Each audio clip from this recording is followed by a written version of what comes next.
What's up, everybody? I'm just reading the comments as the intro was playing and just saw that Kenny was watching something else while stoned and the music started going. So I'm glad I got your attention. So yeah, that's fun. I'll probably mess with the intros and play with different stuff. My goal with these live streams is to kind of mix things up every single time and try to improve. I have never actually gotten the Twitch stream to work. This is the first live stream that I'm actually streaming on Twitch. We tried to get it to work on the last two. Turned out there was some issue where it wasn't feeding to Twitch properly, so Twitch wasn't working. This time we got it working on both YouTube and Twitch, thankfully. But the goal here, let's up level these live streams with every single new live stream. So anyway, for anybody who is joining me for this live stream for the very first time, if you've never been on one of these live streams with me, this is the third week in a row that I've done one. I'm planning to continue to do these pretty much every week. There's going to be some exceptions here and there where I can't make them happen on Mondays. But I do plan on doing them pretty much every single week. And the point of these live streams is, well, every Monday, pretty much every day, honestly, I'm sitting around at my computer, reading about the latest AI news, playing around with the latest AI tools, having cool conversations with people in the AI world, learning what other people are building. I'm sort of like deep down the rabbit hole, like every single day on this stuff. And I figured, you know what? On Mondays, I don't really want to record any sort of videos over the weekends. Weekends for me are family time, so I don't really want to record new videos on Saturdays and Sundays to publish on Monday. So I figured let's make Mondays live streams and people can just hang out with me as I find out what new AI news is going on, what's interesting right now. I play with any new tools that have come across my desk, any new tools that people have sent me on Twitter or LinkedIn or places like that. I could go and play with them and just do it while on a live stream while simultaneously doing like an AMA. So anybody can ask me anything about YouTube growth or AI or future tech or, you know, what Google or OpenAI are working on or whatever, right? Anything goes on these streams. And so that is really the whole point of these live streams, is just to kind of do the stuff that I'm doing anyway, but turn on the camera, do it live, talk through as I'm doing it, experimenting with stuff. I learn just as much from these live streams as anybody who's hanging out on these live streams, because you guys are constantly pointing out new tools I hadn't heard of yet, or pointing out news that hasn't hit my radar yet. So I'm constantly finding new ways to use all of this new AI tech that we're seeing. So it's really, really beneficial for me. Because I'm learning how to better use this stuff while at the same time talking and teaching what I've discovered. So that's really what these live streams are all about. You know, I do tend to get a little bit rambly and in the weeds on stuff.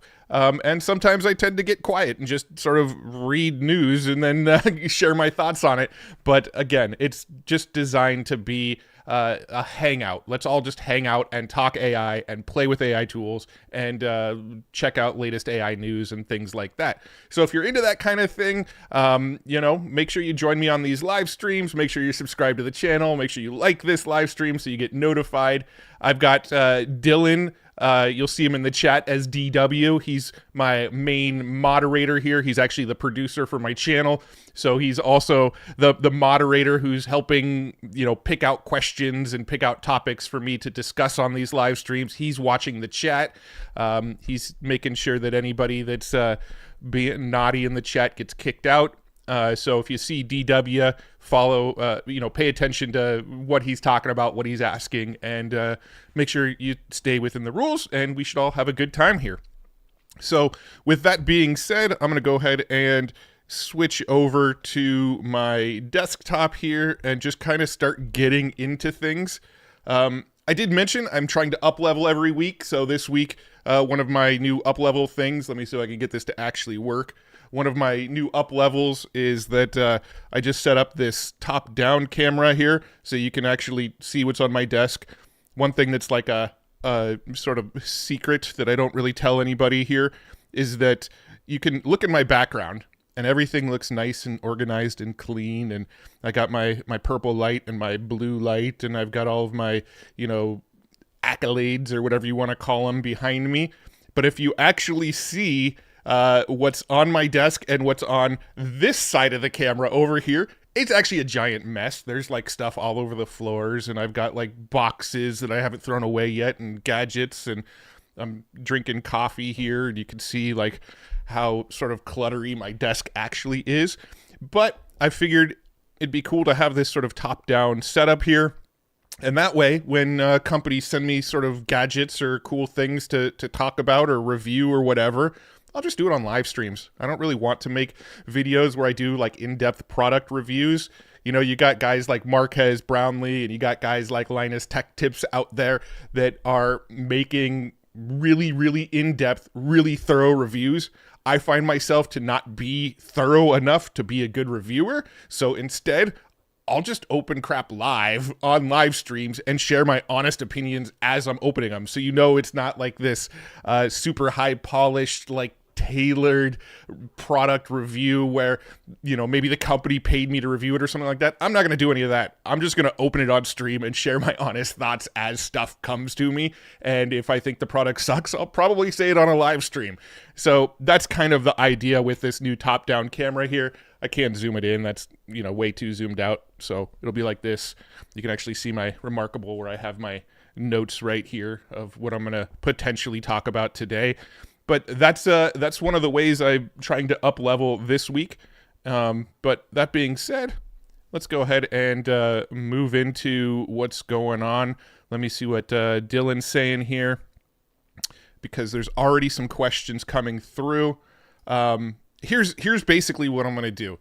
My goal is to focus on the chat. Like if you guys have questions, or if there's tools you want to know about, or if there's like a specific workflow you want to learn about, or there's news that you want to talk about, I want to prioritize what the chat wants to talk about. I want to prioritize that, because that's where I sort of get the most growth myself. That's where I learn the most, is testing the things that you guys suggest, reading the news that maybe I hadn't come across yet, things like that. So I really like to prioritize the chat in that way. And then I do have my little Remarkable here that I was just telling you about that has some potential other talking points that I can get into if, you know, things aren't moving and there's not enough to talk about based on the chat. But again, the chat is really like my main priority here. Is let's focus on what you guys want to talk about, because that's what you're all here for. All right, so let's go ahead and just dive right into what's already been popping up. Stefan asked, what AI newsletters do you recommend? Well, there's a couple. My favorite newsletter, well, my absolute favorite newsletter is the Future Tools newsletter. That's because it's my newsletter. You can find it over at futuretools.beehive.com. But if you're watching this stream, there's probably a good chance you're already subscribed to that. So the other newsletters that I really, really like are, let's see, The Rundown. This one is, nope, not that version of The Rundown. The Rundown AI. This one is by Rowan Chung here. Really good buddy of mine, but it's probably the best AI newsletter out there. You know, I double check my newsletter and my news videos against The Rundown every week. So I can make sure that I'm not missing anything. Usually I have like my outline of what I'm going to talk about, and then I'll go and check The Rundown to make sure I didn't miss anything, because he's really, really good, really thorough. He puts out this newsletter 5 days a week. The other one that I always read is AI Breakfast, because this one has just a ton of stuff in it every single week. If I click into one of these here, they're actually pretty in-depth newsletters with quite a bit of information. So I always like to read this. He tends to dig up AI news and stuff that I often miss as well. So those are the newsletters I recommend. Just to recap, the Future Tools newsletter, The Rundown, and AI Breakfast are the three that I probably pay the most close attention to. Let's see, what else? The Thinkers Club. What can transfer a sketch character into a realistic one? I don't understand that question. What can transfer a sketch character? Oh, what can transfer a sketch character into a realistic one? You can do that with Stable Diffusion. There's a control net that's like a sketch control net. Here, let me actually pull up Hugging Face here, because I believe you can do it inside of Hugging Face. Let me see, sketch, maybe sketch, Flux Sketch. No. We want Stable Diffusion. So if you look at, there's like a Stable Diffusion control net that will actually let you upload sketches and then turn it into more of a realistic version. I would do it personally, locally in Automatic 1111, but I'm pretty sure you can do it on Hugging Face as well. So check this out. If I just go to Future Tools, there's probably already one here. WebDraw, a tool that converts hand-drawn sketches into web applications. Sketch to app. Free Pic Picasso, an AI art generation tool to convert sketches and words into art. Let's check out that one. That sounds kind of like what you're looking for. Scribble Diffusion, that's another one that uses the sketch control net. Let's see if this site's still live. Yeah, Scribble Diffusion turns your sketch into a refined image using AI. So this one, let's see. Oh, you have to put a Replicate API token in now. They didn't used to have that. And then Free Pic Picasso, let's check this one out. So this is another one where you can sketch. I'm not sure if you can upload your sketch into this or if you have to just like do it with their sketching tool. Like here's a sketch that they made and here's the output. Let's see. Can you actually upload your own sketches though? I'm not sure. You can if you upload image. Here you go. So yeah, you can upload your own sketches. Here, let's upload upload this orc character that I made last week. And let's obviously change the prompt because we don't want it to be a jellyfish orc. Let's see. An orc in a medieval, I don't know how to spell, medieval, there we go, medieval village on a bright, sunny day. So that actually started to look a little bit like Shrek there. But yeah, so you can actually upload sketches into this free pic. That's probably the easiest way to do it. Let's see. Cogniz AI, do you utilize the Remarkable every day? Been thinking about getting one. Yes, I use my Remarkable constantly. Every single day I use my Remarkable. I actually keep to-do lists on it. I keep notes from every single meeting I'm on. I actually keep journals on it. This thing is constantly in use. This is actually the pro version, so this one actually does color. The color's pretty subtle, but it will do color as well. And what's really cool about the Remarkable, let me make sure you can actually see this, but what's really cool about the Remarkable is I can actually do this and actually type on it as well. So it's got like a little keyboard on this one. So if I don't feel like handwriting, I flip it open like this. You can see it's kind of like that. I flip it open like that and type. So when I'm journaling, I actually tend to type my journals instead of handwrite. But when I'm like on meetings and stuff and I'm taking notes on the meetings, I tend to handwrite versus type. So I love this thing. Yeah, I use it constantly. It goes everywhere with me. It's basically my second brain. One thing that I do like about the Remarkable as well is I really, really, really love their app. So they've got this Remarkable app that you can download on your iPhone or Android. You can put it on all of your computers, and then you can access your notes from your computer. And I can come in here, create a new notebook, and, you know, this is my new notebook. Testing, right? And then what it'll do is I created this new note here. Now if I go to my Remarkable tablet, let me close out of this note here. You can see if I go to my Remarkable tablet, go back to my files. This is that notebook that I just created. Let's see, can I get it on camera? This is my new notebook, testing. And so what's really cool about this is it's also got the iPhone app. And so I can be like lying in bed at night and I have an idea that I want to get out of my head. I pull this open, this Remarkable app open on my iPhone, and I will take notes while I'm in bed with my Remarkable app here, and then it just shows up on my tablet the next day.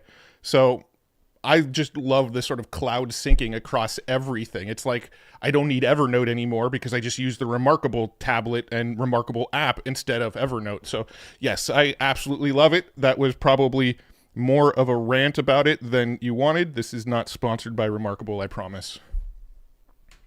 Let me go ahead and close out of that there. See what else you guys are talking about. Sander, thanks for the $5.99. I really appreciate it. They say, hey, Matt, what do you think? Udio V2 early next year? I'm not sure. I actually haven't played with Udio a ton. I'm much more on the Suno train. I tend to enjoy the music that Suno does. I actually think Udio makes more realistic music. It makes music that sounds a little bit more like music you'd actually hear from a real artist or on an album. But Suno, I actually think makes more enjoyable music. Yeah, I don't know how else to describe it. Like, I just feel like the music that comes out of Suno is a little bit poppier. I find myself nodding my head to it a little bit more. But I do, I'm sure we'll see some big leaps in music generation. Suno's already really good. Udio's already really good. I'm sure both of them have some, next generation models in the pipeline that are even better. I would just have to assume they probably do. Jesus Carrillo, thanks for the $2. Anything DeepSeek is better at than ChatGPT? I'm not sure. I actually have not used DeepSeek myself, but we can look at the sort of benchmarking here, and they do have GPT 4.0 in their comparison benchmark. So according to this, for the most part, it looks like it's better at English. It looks like it's better at code. It looks like it's better at math, and it is, definitely better at Chinese because it's a Chinese model. But for the most part, just looking at their own benchmarks, it outperforms GPT 4.0 in a lot of areas. Now, the 0103 model, I'm not sure. They didn't compare it to that. I would have to imagine that the 01 and 03 models are probably better at code and math than DeepSeek. But I'm not 100% sure because I actually have not played with DeepSeek myself. When it comes to a lot of the large language models that are out there, ChatGPT, Claude, Llama, Gemini, all of those, I've kind of stopped comparing them as much as I used to. And the reason for that is they all kind of solve the needs that I need from them, right? Like, I'm not doing really complex logic or really complex math with them.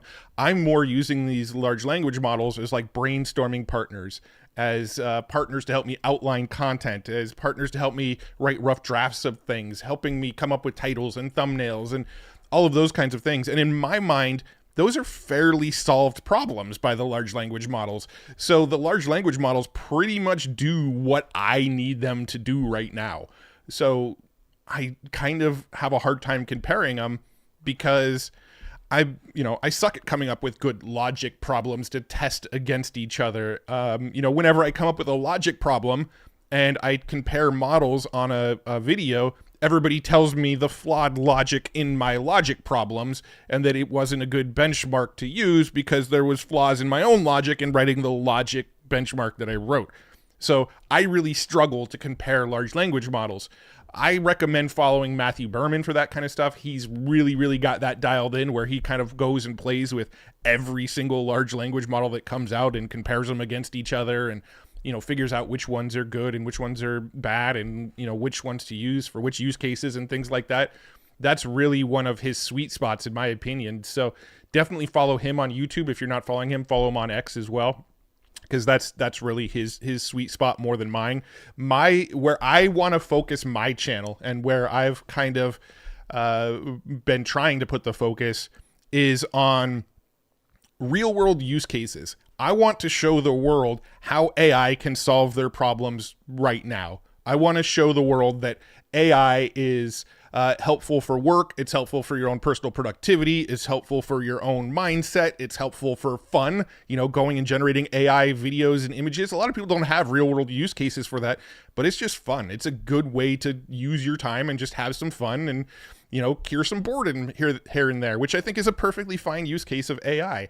And so my goal with my channel is to really focus on what is available right now, what people can actually access, what's coming in the near future. I'm not looking like 3, 5, 10 years out. I want to show people what you can do right now and what you'll probably be able to do within the next few months. I want to show that near-term window of this is where we're at and this is where we're headed in the short term and this is how it can benefit you. So when I'm making like my Friday AI news videos, or when I make a tutorial video for the channel, or when I'm making a video that's like the top 20 tools to do X, that's where my mindset is at, is like, what can most people use this stuff for? Because that is probably the most common thing I hear is like, AI sounds really technologically advanced. It sounds really cool, but I don't know how to use it for myself. I don't know how to use it in my own business. And that's where I want to sort of hone in and focus in, is like, how do you use this? How can people use this stuff right now? All right. So someone gave $4.99, but I don't know how to read their name because it's in, maybe they're Chinese characters. I'm not quite sure, but thank you so much for the $4.99. I really appreciate that. Feeling like Johnny come lately with my question. I just found out about Mochi AI today. What do you know about it? I've come across it before, but I'm drawing a blank on it. Let me pull it up so I remember. Oh, that's another AI video generator. This is one that's open source, right? Yeah, okay. So this is Genmo. I believe I have a Genmo account. So this is one of the open source ones. I have not actually played with this one a ton. Let me see. Let's see if I can get into the playground here. Let me log in real quick.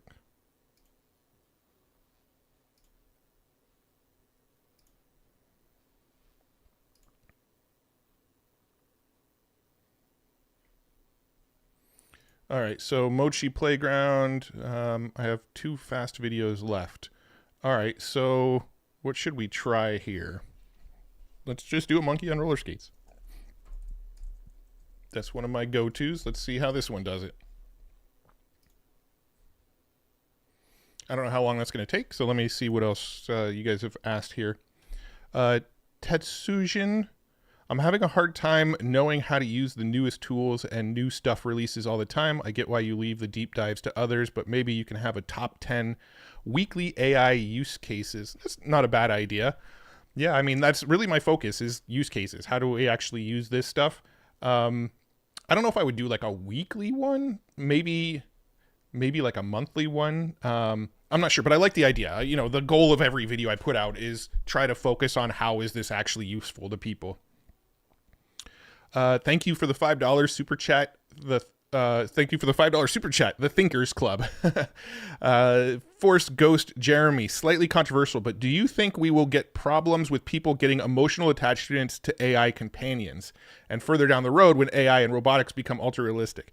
Yes, I do. I definitely think that's going to be an issue. We've already seen it as an issue. There was a story a month or so ago about a young boy who used character.ai, fell in love with sort of AI version of Daenerys, and then committed suicide when he realized that he would never actually be with her in real life. So I definitely think that's going to be a growing concern. I definitely think that's a problem that needs to be figured out. I don't know. I mean, I've seen the movie Her. I saw how that movie played out, and I actually think that is a very potentially realistic scenario. So that's my thoughts on that. I do think it will be an issue. I do think it's something that's going to be more and more in the public consciousness, and something that is going to come up more often, and more people are going to be talking about it. So yes, I do think that is an issue. And I don't think it's a controversial question. I mean, I think it makes AI more controversial in general, but I don't think that's a controversial topic. I think it's something that we should all be discussing and figuring out, well, how do we solve this? How do we get past that issue? All right, so we have almost got our monkey on roller skates.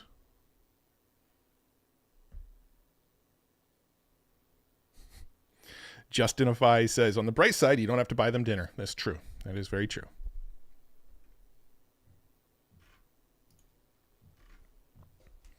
All right. Monkey on roller skates, 99%. Let's see what we got. I can already tell it's pretty decent. There's some issues where the legs look like they're merging together or something, but from the little sample here, it's looking pretty good.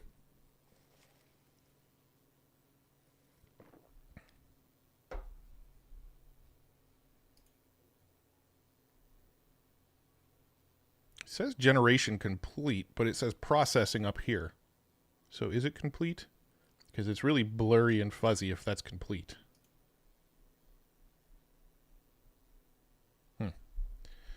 Generation complete.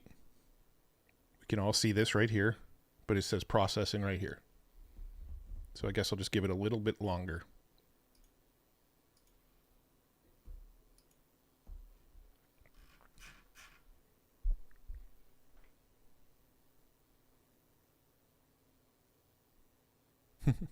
Scary AI reality starting to set in. Oh wait, monkey on roller skates. Yeah, I mean it's definitely. Oh, there we go. There's a little bit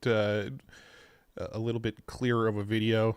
Some issues, definitely not quite as good as what we're getting out of VO right now, but not horrible compared to what we were getting a couple years ago. This is like amazing, but compared to what we're getting out of VO, still not great, right? You can see the legs and the hands and the roller skates sort of morphing and stuff. Hey, the Door Brothers are hanging out. They make some really, really good videos. If you're not following the Door Brothers over on X, they put out amazing looking AI videos. They're really sort of pushing the edge of what you can do with AI video. Every time I see one of their videos, I'm sort of blown away by what they're able to create. So check them out on X if you haven't already. They're doing really, really cool stuff. Oh, we got the AI Advantage. Igor's hanging out too. Pika has a new product video tool that could be fun to look at.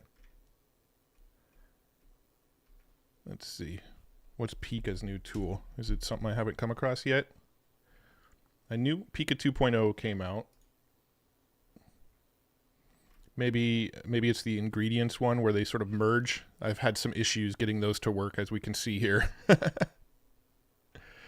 Igor from the AI Advantage has another really, really great YouTube channel all about AI and the latest going on in the AI world. Some really cool people hanging out with us today. Really appreciate it.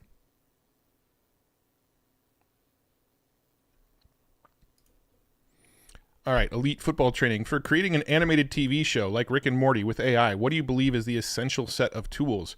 If focused on getting consistent visuals for production level, do you know people doing this?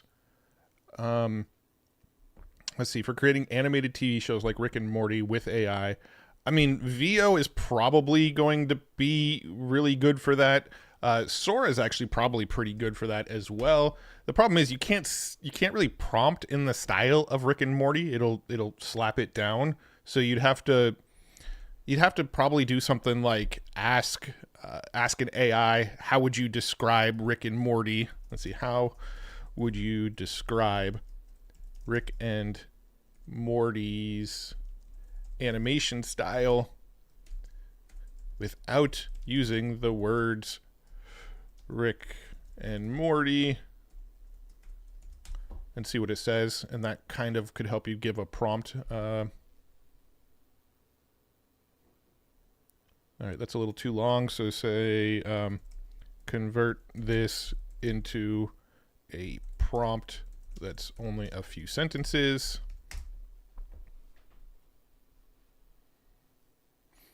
Create an animated series using a loose, sketchy art style with simple character designs featuring bulging eyes and visible drool.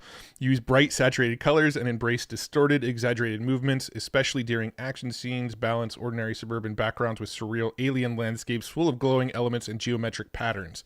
So if I did something like this and pulled it into VO, let me see, labs.google.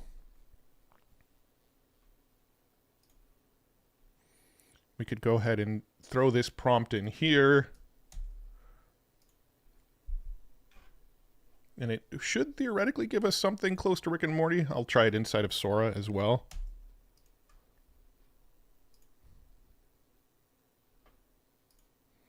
Let's see, while we're waiting on that.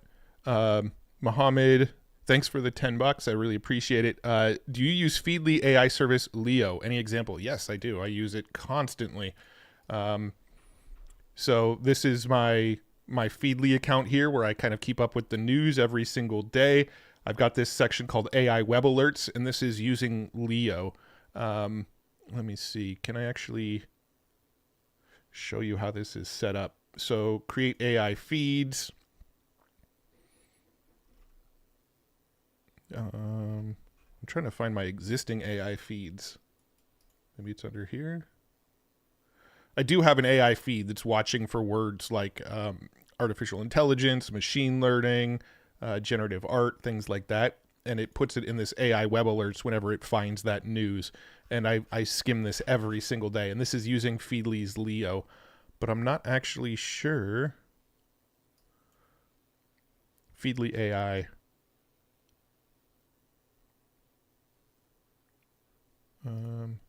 I don't know how to show it. I don't know how to show what keywords it's watching for, but this is watching for keywords like artificial intelligence, AI, machine learning, things like that. And this is part of how I keep up with the news every single day. All right, let's see what... oops, did I press the wrong button in Sora? I did. All right, I pressed the storyboard button by accident. I keep doing that. I need to press this arrow button to create the videos. All right, VO is still working here.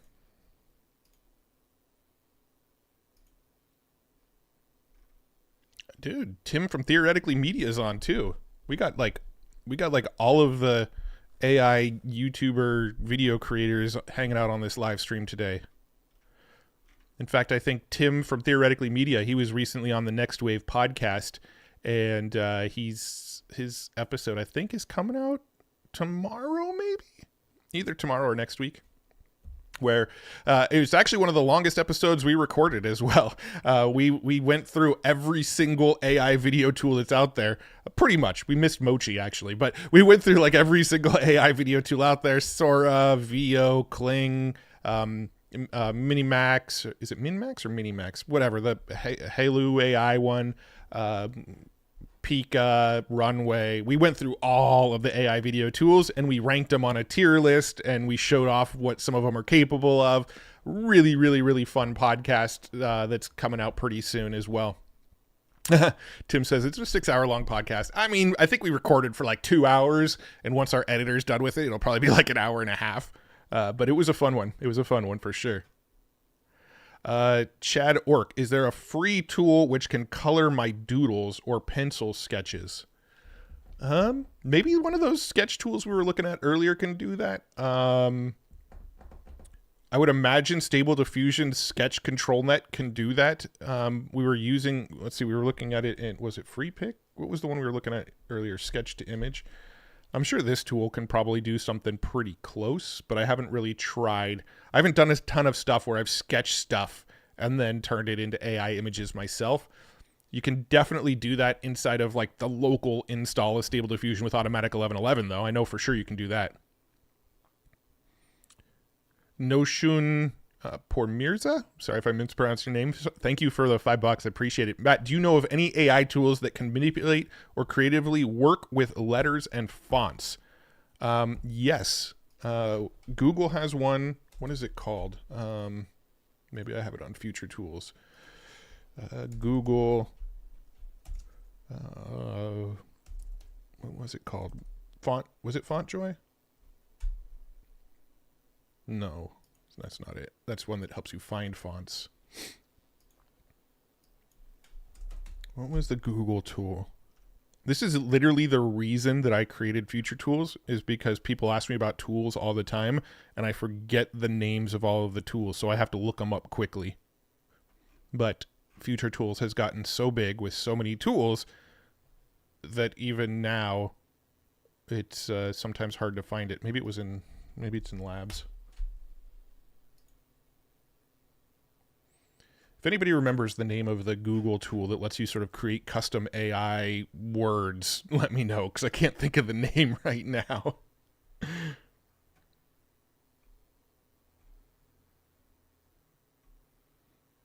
What was it called? I'm looking in the comments to see if anybody's reminding me here.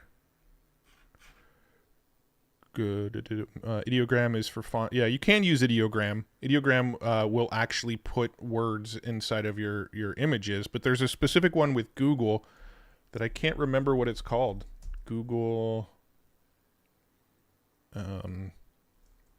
letter generator. I'm just going to Google it, see if I can figure it out.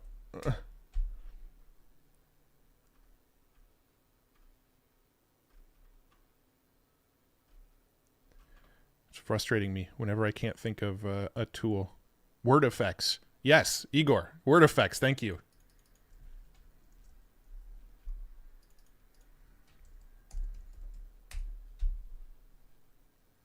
Now, how do I get, or is it, no, text effects. Text effects.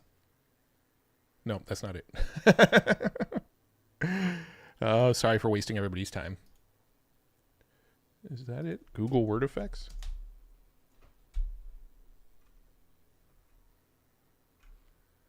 Gen type? Maybe that was it. There we go. Gen type. Gen type. Okay, this is what I was looking for. Tim, you got it. You got it. Gen type. Yeah, Tim mentioned it. Igor might have mentioned it as well. But yeah, gen type was the one I was looking for.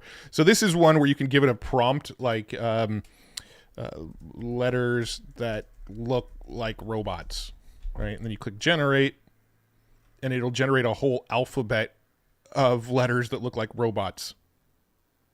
Oh, try something different. Apparently it doesn't like that one. Let's just do robots.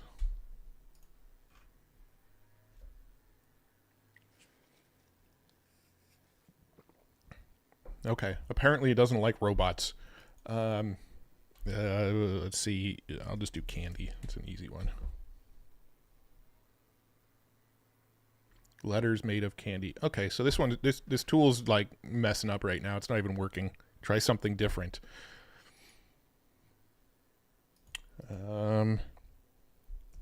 Colorful sprinkles on cupcakes. Let's see if I can get anything to work. Come on, Google. What the hell? Funky 80s tech noir. All right, this is the last one I'm going to try. If this doesn't work, then I'm gonna give this an L for Google here. But I don't think it's going to work. It seems like nothing is prompting properly. Yeah. All right, this was what I was thinking of is gen type.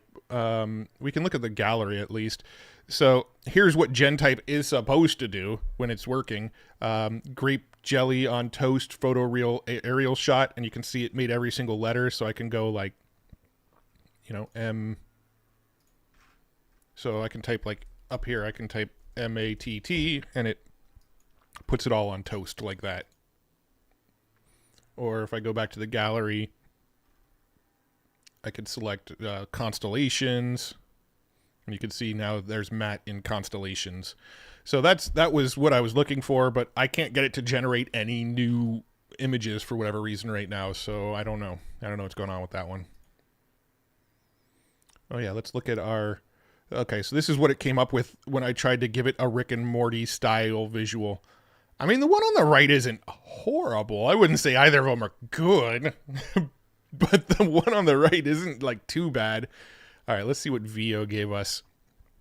So here's what VO gave us. I'm just going to play them all here so we can look at them all at the same time. Here, let me move my head. I mean, those is not too bad, actually. This, kind of Rick and Morty vibes, kind of. But that's how I would do it if I was trying to get like a Rick and Morty style thing. I would probably use, like, VO is the best with video right now. And since you can't prompt it to do something in the style of Rick and Morty, you just ask how to generate the style of Rick and Morty and then bring whatever it prompted over. Let's see, Smearworks. Any tools that can take someone's writing and turn it into... Okay, that's what I was just looking at. I already answered that one, or tried to answer that one at least. Oh, you know what? I actually misread that. Nushin asked, Matt, do you know of any AI tools that can manipulate or creatively work with letters and fonts? So that's the one I was answering. Smearworks asked, any tools that can take someone's writing and turn it into a usable font? Theoretically, the tool I was just showing you would be able to do that, but it's not working right now. Jim Jennings, thanks for the $19.99. I appreciate it. Rahul Sowini, thank you for the $30. Can you talk about fine-tuning open source LLMs? How to fine-tune Llama 3.3 7dB on conversation.json, running it on a MacBook M3 Max, 128 gigabyte RAM. Greetings from Germany. Wish you good luck with AI. I personally haven't done a ton of fine-tuning, but I'm pretty sure OpenAI just rolled out like an easier way to fine-tune. Let me see here. Let me go to OpenAI's website.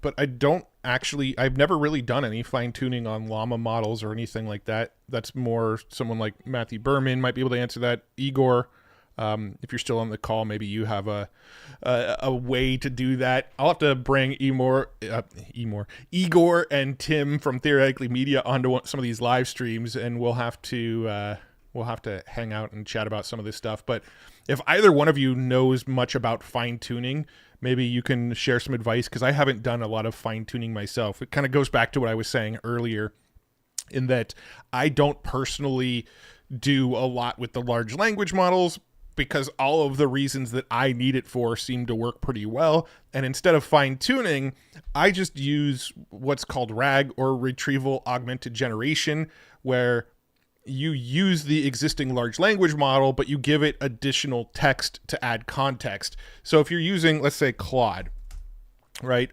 If you're using Claude, you have Claude projects. And with Claude projects, you can create a project. I'm just going to call this test project here.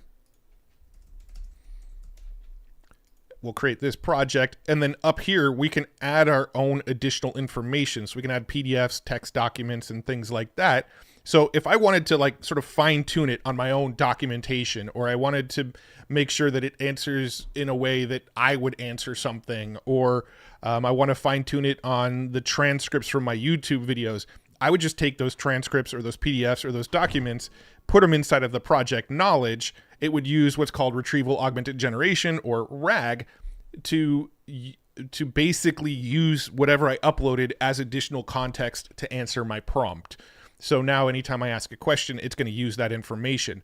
That's how you do it in Claude. If you're using ChatGPT, ChatGPT has the GPTs. So if I go to explore GPTs and create my own GPT, I can do the same thing here.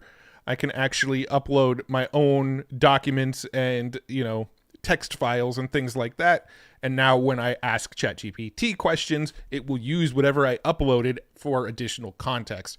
So I don't really see any need for fine tuning personally, because Retrieval Augmented Generation solves the same problem for me.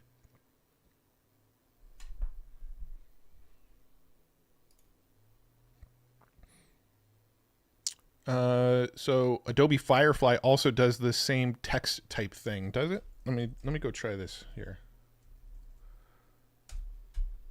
Let me log into Adobe real quick if I'm not already. Oh, I am already logged in.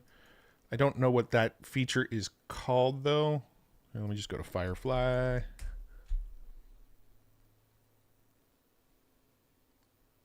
Oh yeah, I do remember this. I have played with this, but it's been a while since I messed with it. I just got to remember how to get to it.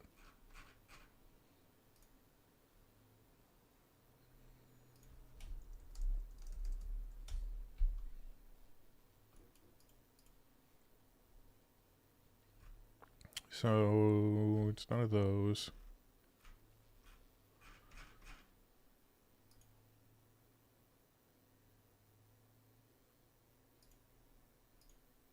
Adobe has so much stuff.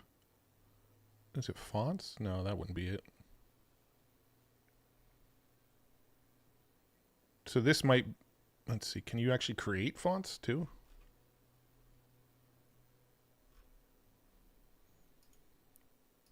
I know Adobe Firefly does have the feature where you could create text. I just don't remember exactly how to get to it.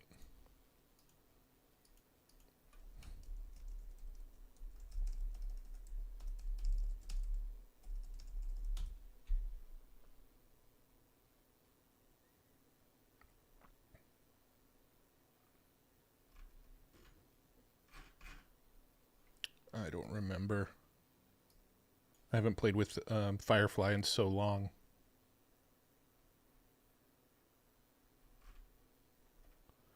So we've got generative video, which I do have access to, but I don't think I'm allowed to show it yet. I've been actually told not to show it off yet, so I can't actually show it. Here we go, text effects. So tell us what you want it to look like. liquid mercury. Let's go. Let's try our robots and generate. So here's our robot font. Why is it only... Oh, there we go.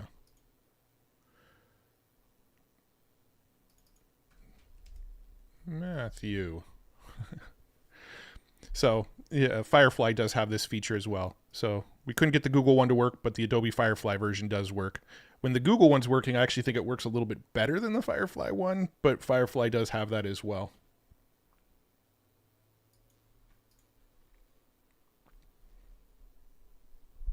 All right, Tim from Theoretical Media. I call it Minimax Hello as the best image to video. Kling is close. Okay, so yeah, he's basically, that's the outcome of the podcast. Thanks for the spoiler, Tim. Now nobody's going to listen to the podcast. No, I'm just kidding. But yeah, he basically said that Minimax Hello is the best image to video and Kling was close. I'm pretty sure that Tim did put Minimax inside of S tier, so I would agree.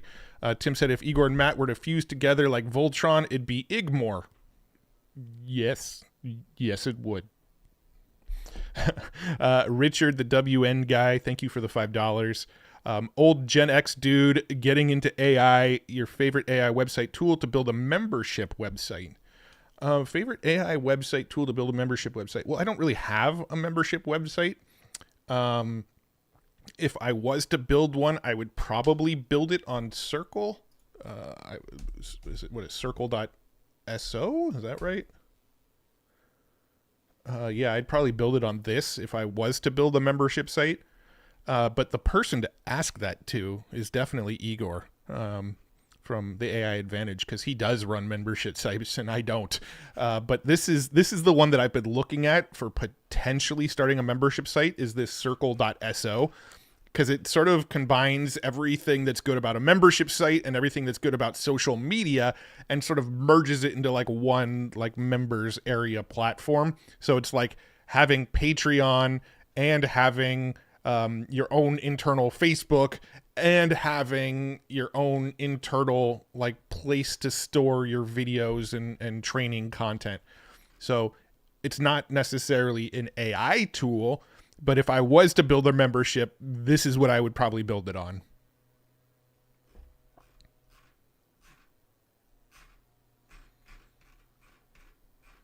Also, one of the advisors for this is Pat Flynn, who lives here in San Diego and is a buddy of mine. And so also I support him, but I do think it's probably the best platform for this kind of thing.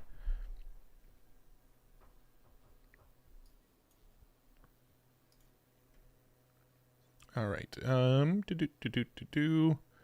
Thank you for the $4.99. I'm not actually sure how to pronounce your name because it's in like Chinese characters. How does VO2 handle hair physics? Sora is perpetual shampoo commercial. A lady could be running and her hair would ascend to infinity and beyond. If you want me to test a prompt in VO, plug it into the chat and I'll test it. So as far as hair physics, let me know a prompt you want me to test to like actually get good hair physics, and I'll toss it in and let's see what it comes up with.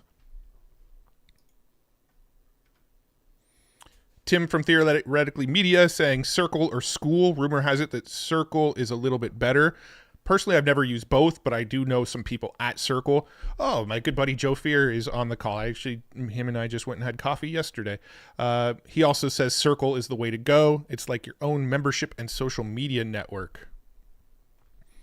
I think Joe Fear is probably, if you don't listen to the Hustle and Flowchart podcast, that's my old podcast that I used to co-host with Joe Fear. Him and I would get into the weeds on like digital marketing and tactics around things like SEO and paid traffic and copywriting and all of like the marketery type stuff. And I stepped away from the Hustle and Flowchart podcast to focus on AI and talking about AI tools and AI news and things like that. But Joe still runs that podcast, and I kind of pop onto that podcast from time to time, maybe once every other month or so. I join Joe and we do podcast episodes. But in the future, Joe will probably join me on some of these live streams. He's really tied in with a really cool AI tool called Delphi, which allows you to create these like AI digital twins, these AI avatars of yourself that are trained on your knowledge, your voice, your look, everything. So you could actually have like a one-to-one conversation with somebody that looks like you, sounds like you, and knows what you know based on what you train into it. So I thought it would be fun to bring Joe on in one of these future episodes to dive into how that Delphi platform works. So that's something we'll probably do on a future live stream. All right, let's see. Draw your favorite RPG character for Veo. Is that the prompt? Draw your favorite RPG character? Like let Veo decide what their favorite RPG character is? Or is there like a specific... I don't really know a lot of RPG characters.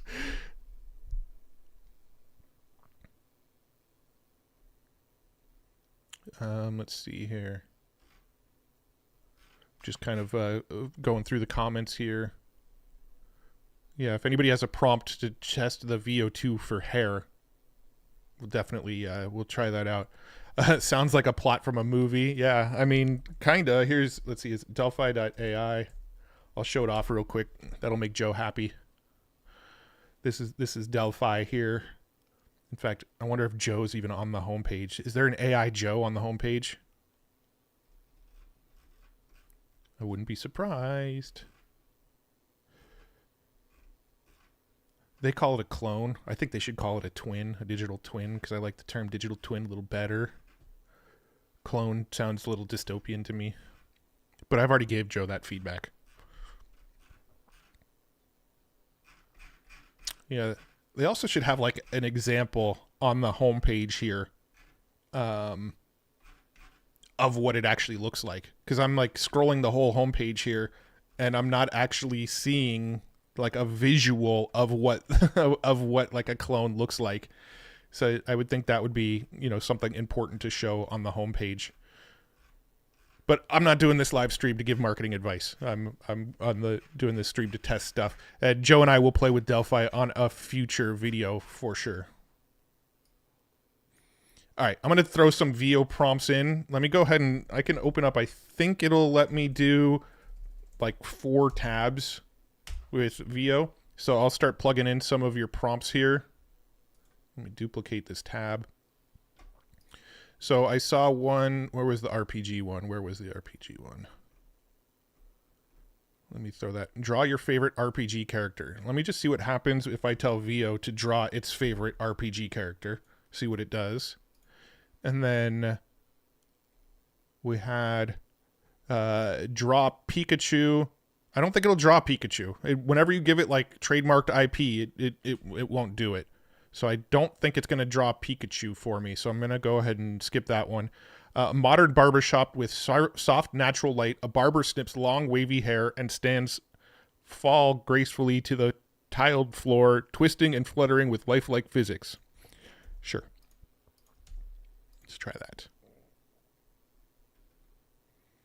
And then let me get a new one opened.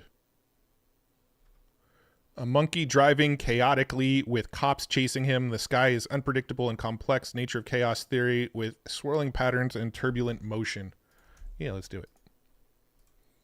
And then I think I can do one more simultaneously. Young 18-year-old girl with thick... What is 4444X extremely long blonde hair? I don't know what that means, but I'll put it in and see what it does.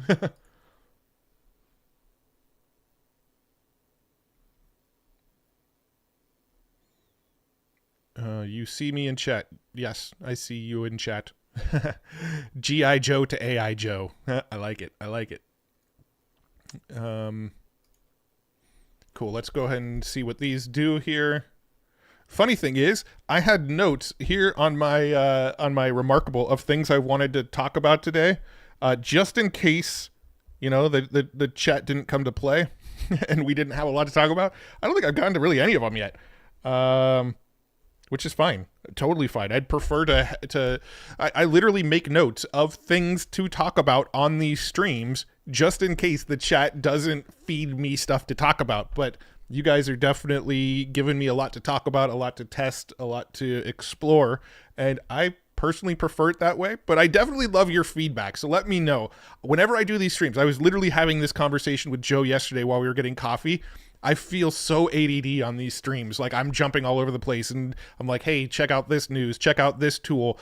And then, you know, some of the questions don't link to each other. So somebody's asking me to prompt something in VO, and then somebody's saying, hey, let's talk about large language models that are open source. And then somebody's talking about like an AI image generator. And I'm just constantly jumping between all of them, which is how I work on a daily basis, right? This is how I typically am. I'm just jumping all over the place as something on X pops up and I want to go check it out. I open it in a new tab, and then somebody will point me to some news and I'll open it in a new tab, and I'm just jumping around all day long. And I feel like, is that really valuable on a live stream? Or should I keep it like super focused and like on a live stream just walk through like coding a new app or something, or just walk through a workflow of how to, you know, animate a 3D scene or something, and just kind of keep a live stream focused on one thing. The way my brain works is I like to jump all over the place and just explore. I like to just go down the rabbit hole and see where the wave of AI takes me. Sometimes it's AI video, sometimes it's large language models, sometimes it's images, sometimes it's coding, and I just sort of kind of flow with it all and just keep on popping open new stuff and trying new things. But I also stress myself out about, like, is that even valuable on a live stream? Like, are people going to hang with me as I jump around from thing to thing to thing? And so far, the comments from the last 2 live streams is they sort of love the ADD nature, jump around to all of it kind of thing. But I definitely get in my head about it. So, you know, definitely share your thoughts on it. I am open to feedback. I am reading the comments. I also got Dylan reading the comments with me here. All right. So let's see. We got draw your favorite RPG character. Here's the 4 videos that it generated. And the videos are actually videos of the AI drawing, which is pretty cool. I especially like the bottom left one, where it's like pencil sketching the characters. I think that's pretty cool. The top left one is like basically a still image that turns to a color image, so there's not really much animation there.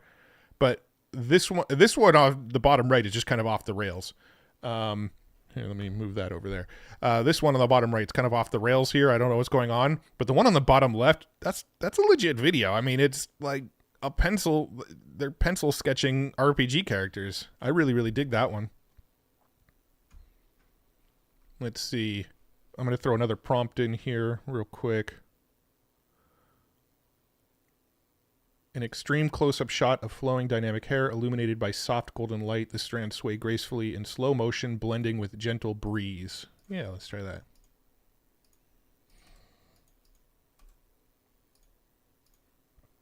All right, so here's our barber shop with soft natural light, etc. You could read it. I don't need to read it to you. Here's what the hair looks like in this barber shop.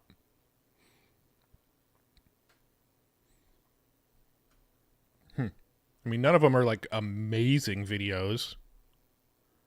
And the stuff in the bottom right, the stuff just kind of disappears out of the hands a little bit, but it's not bad. Not the most impressive result I've ever seen. All right, sports car Ferrari racing in the moon's surface, dramatic cinematic lighting. All right, I'll go ahead and pop that in. I don't want to do too many VO prompts because I could probably spend the entire live stream doing VO prompts.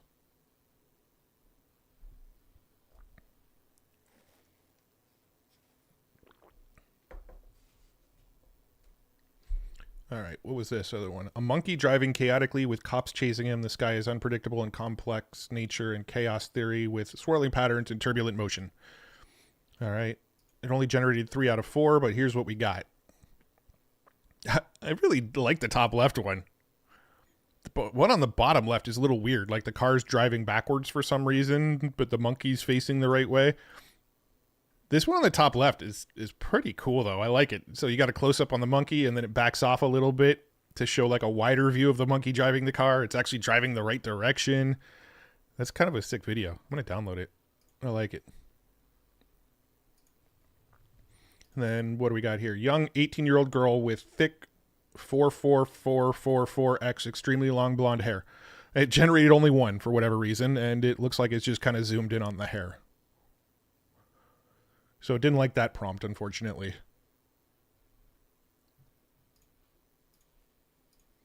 Let's see. Do I have any more?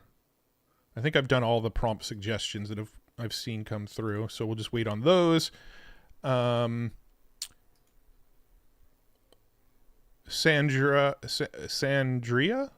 Moraes. Matt, how do you see the development of Metaverse applications? So far, we don't have a standard in formats, although we have several tools for creating assets via AI, right? Yeah, I don't know. Like, when it comes to Metaverse, I used to be really, really, really deep into exploring the Metaverse space. That's kind of what I was playing around with the most before I got really deep into AI back in 2022, beginning of 2020, end of 2021, beginning of 2022. I was really, really deep into like the Metaverse stuff. The thing about it is, like, I think a lot of people thought there would be like one main metaverse that would win out, but then a whole bunch popped up, but none of them really lived up to people's expectations. In my mind, the Metaverse is kind of like gaming, right? I think like GTA 6 could end up being like the Metaverse, right? If GTA 6 comes out, if it ever comes out, and it's really, really popular, and it's got like an online mode where everybody can like sort of tailor their own character to look how they want it to look, and then they can run around and talk with other people in that world, and maybe they implement NPCs that use AI with a large language model attached, so even when you're not talking to a real person, it feels like you're talking to a real person because the conversation could be like organic and real and random. And you can go and buy various items in that metaverse. The deeper you get into the game and the more money you make, you can buy different houses and different cars and all that kind of stuff. I think there was like a lot of talk about tying the metaverse and the blockchain together, and I don't necessarily think that that's like the way it's all going to play out. Maybe it will. Maybe in like something like GTA 6, they'll lock down any of the items that you own on the blockchain so that you can actually show that you own them. I don't excuse me. I don't know if blockchain is really necessary for that, but I can see it playing out that way. But I really think like if there's going to be a mainstream metaverse that really takes off and like everybody gets on board with it, it's going to come from a game like a GTA 6 and not from a crypto company that nobody's ever heard of that's trying to create the metaverse. Like, I don't think that's how it's going to play out. I could be totally wrong. You could save this video and, laugh at me and say you were wrong a couple years from now if it does play out that way. But I do really think that if there is some sort of like metaverse that a lot of the world gets on board with and starts playing around inside of, it's going to come from like a AAA game studio, like a Rockstar, and it's going to be from a game like a GTA 6 or like a Red Dead Redemption 3 or something like that. But I could be totally wrong. That's just sort of me speculating. I haven't really paid super close attention to the metaverse stuff recently. Alrighty, what else you got for me, Dylan?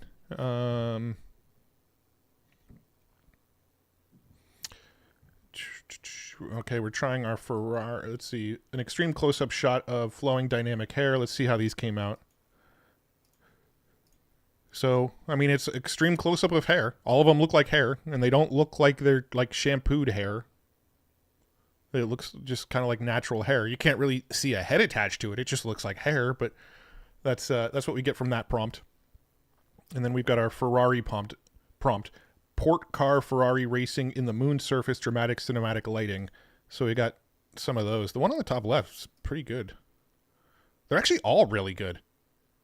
All four of these are pretty dang solid. I'm impressed with all of them.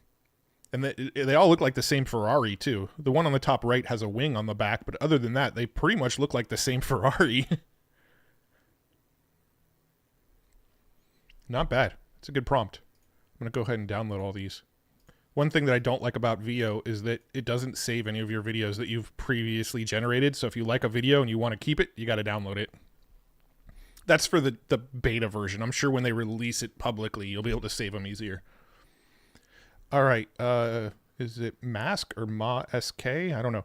Oh, wait. Sorry. KD. KD said, random suggestion for future tech to look at. Jaw set post-shot tool for creating Gaussian splats. Very simple and really good results. Jaw set post shot. I'm not actually familiar with that. Let me pull this up here so I remember it. Jaw set post shot. Cool. I'll save this one.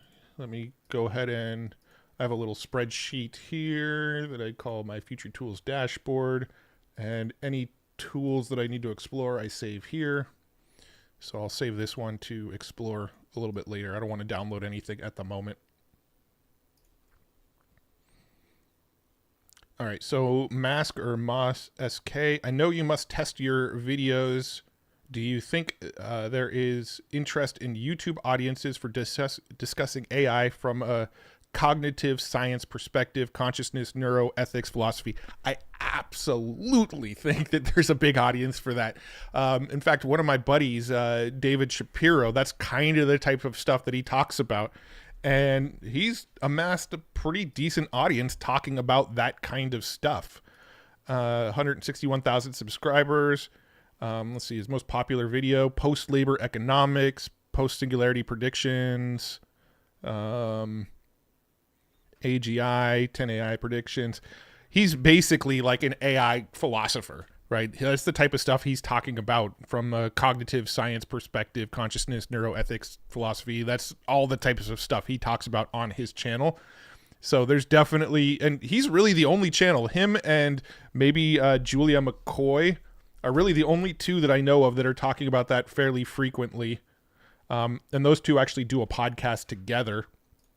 So I would check them out. So, you know, Julia's talking about a lot of this. A lot of her stuff is interviews as well.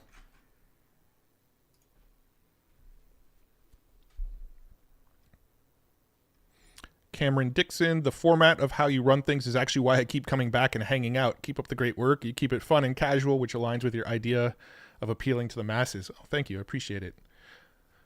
Yeah, that's what I'm always hoping. I always feel a little too random on these, but people say they like it, so I'll keep going this way. I feel like if I get too structured, in fact, me and Joe Fear and a buddy of ours, Randy, used to do a live stream every single week, and we kept it ultra structured, where every single week we had a very specific like rundown of the show, and we hit all of our beats the way they were supposed to hit. And that show over time got less and less and less viewers. And I almost feel like the overly structured format of it hindered us more than helped us. But I don't know. I'm just always going to keep experimenting. I love going live and just sort of talking and riffing and, you know, sharing whatever's on my mind. And so that's what I'll probably just keep on doing. Some of them will have more structure than others, but, you know, I just like hanging out and seeing where it goes. Let's see. AI New World. What are your thoughts on how the education field is changing? Which apps would you say will have the biggest impact? So when it comes to the education field, there's obviously two sides of it. You've got the teacher side and you've got the student side. And both are changing pretty drastically.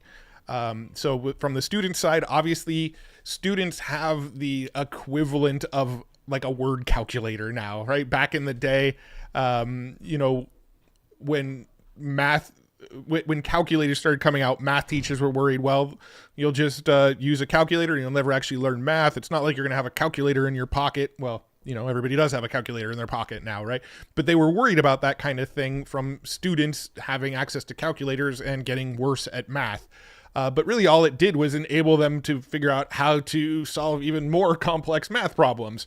I think AI is similar, right? I think that, you know, with ChatGPT, with Claude, with all of these various AI, you know, Perplexity, all these various like AI tools out there, it's like the calculator for your English homework or your writing homework or your, you know, pretty much any other sort of field other than math. You can use AI to sort of assist you with that homework.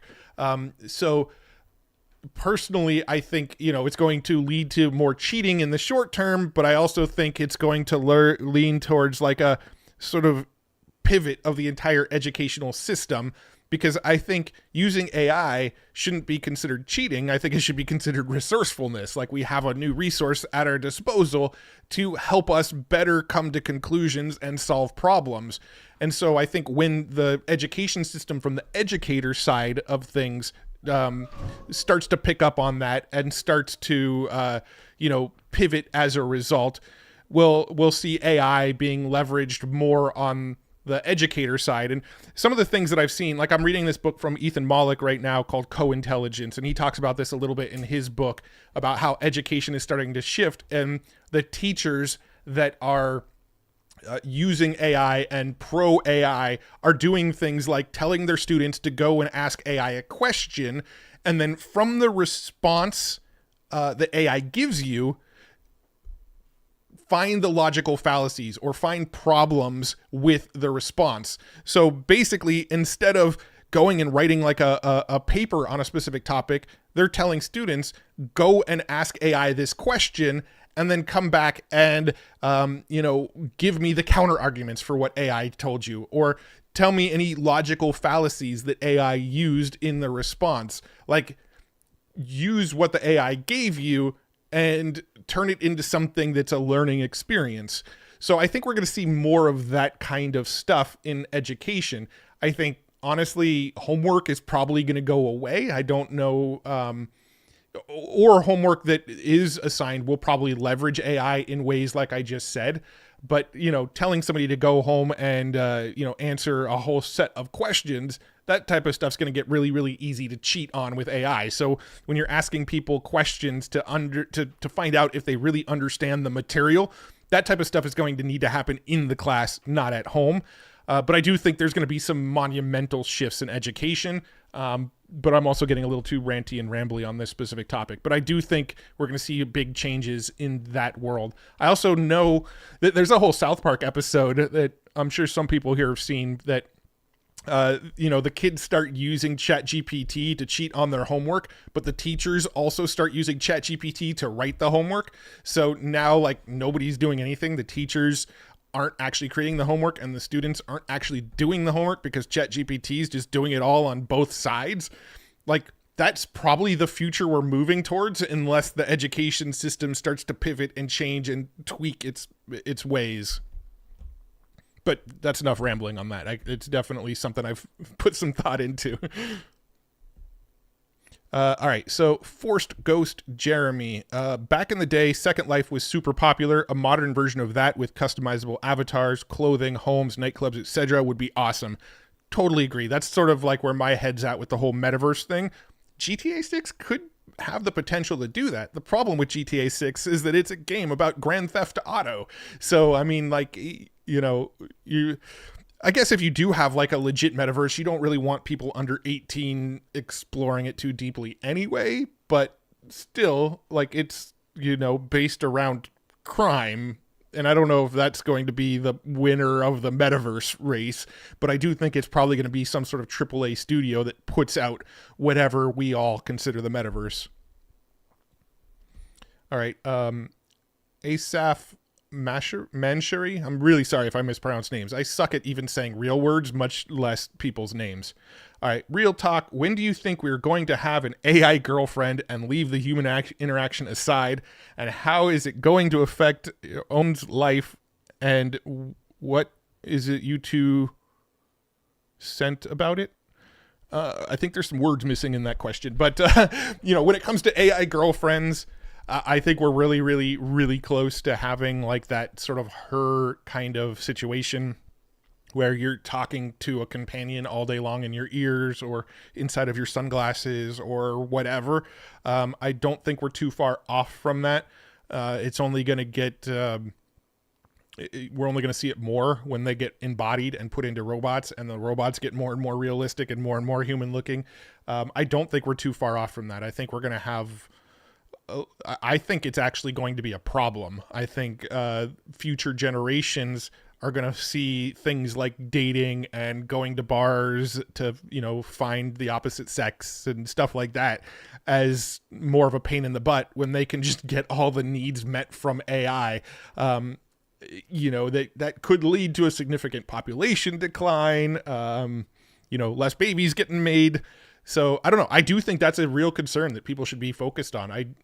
Like one thing about the Future Tools website here is I don't post links to AI girlfriends. I don't post links to, websites that will, convert real images into nude images, stuff like that, because that is not the utopia I want to be a part of. I want to be a part of creating more productive people, more happy people, more, people that life gets easier, but I don't want to be a part of, I don't really know how to word this properly, but I don't want to be a part of that whole like AI girlfriend thing. I don't want to be pointing people to the websites that do that kind of stuff, and they exist now. There are, sites that make it really easy to deep fake people and put them in situations that they probably don't want images or videos of them being in situations. And I just don't want to be a part of that. I don't want to share the tools that do that stuff. I don't want to give them a platform. I don't want to be a part of that. I think that is definitely one of the more negative aspects of where AI is right now and where it's heading.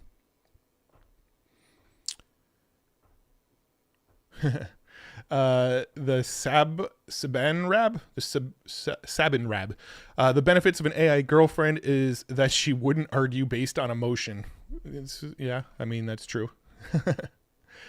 But also, I think there's much, much deeper, bigger impact implications of it.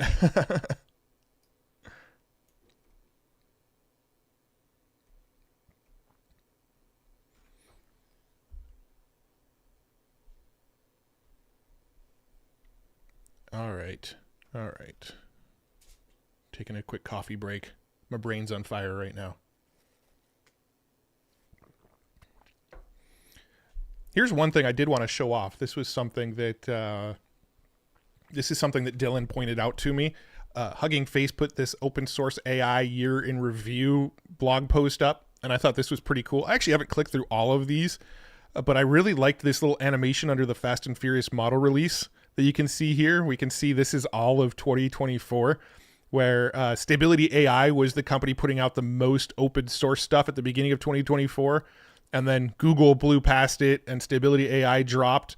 And I love animations like this. I don't know why. I literally will watch like 20-minute videos on YouTube that are literally just charts like this. But I thought this one was really cool. And then we see Meta becoming the company putting out the most open source stuff in 2024. And now we start to see Mistral AI raise through the ranks, and then Stability AI is picking up. But it's just crazy how much open source stuff was put out by some of these companies. I mean, we're at 10,000 from Meta already in week 35 of 2024. And then we have Black Forest Labs that comes on the scene, and they start putting out, Flux and a bunch of cool stuff. I don't know why these animations just like they trigger my brain, and they I don't know. They're really cool. So Meta put out over 14,000 new open source models. Stability AI 8,805. That's insane. How many models? I don't even understand how that's possible. Like, how many models a day is that? 14,146 divided by 360. Let's just go 360, since this was probably not created yesterday.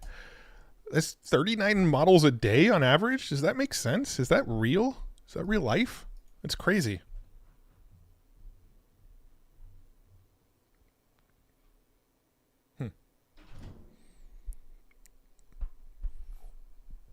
I know people are yelling Meta is not open source. I get it. This is Hugging Face's open source AI. So Hugging Face is claiming that they're open source. What tool do I use to make running charts like this? I want to know as well. I actually do not know how charts like that are made. I want to know because I love charts like that.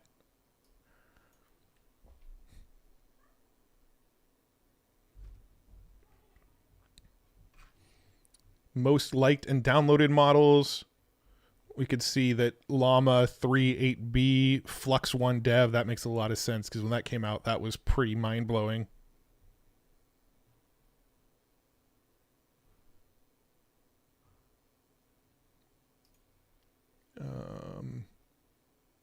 0 to 1 million models. The exponential growth charts the Hugging Face community's journey from just a few thousand models in 2022 to surpassing the million model milestone today. So, interesting. Natural language processing is a huge chunk of the models that came out on their site. I'm sure AI will create such a tool for you. Yeah, I mean, that might actually be a fun little, like, you know, hacking, little hack session. Try to build a tool that does that. What your likes say about you.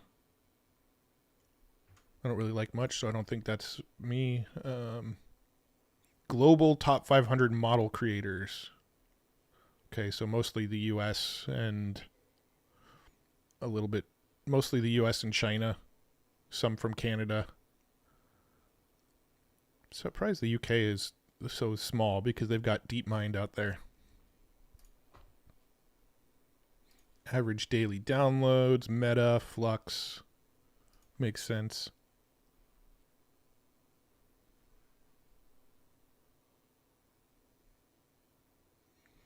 Tony's asking, what software are you using for streaming? I'm using OBS, just keeping it real simple.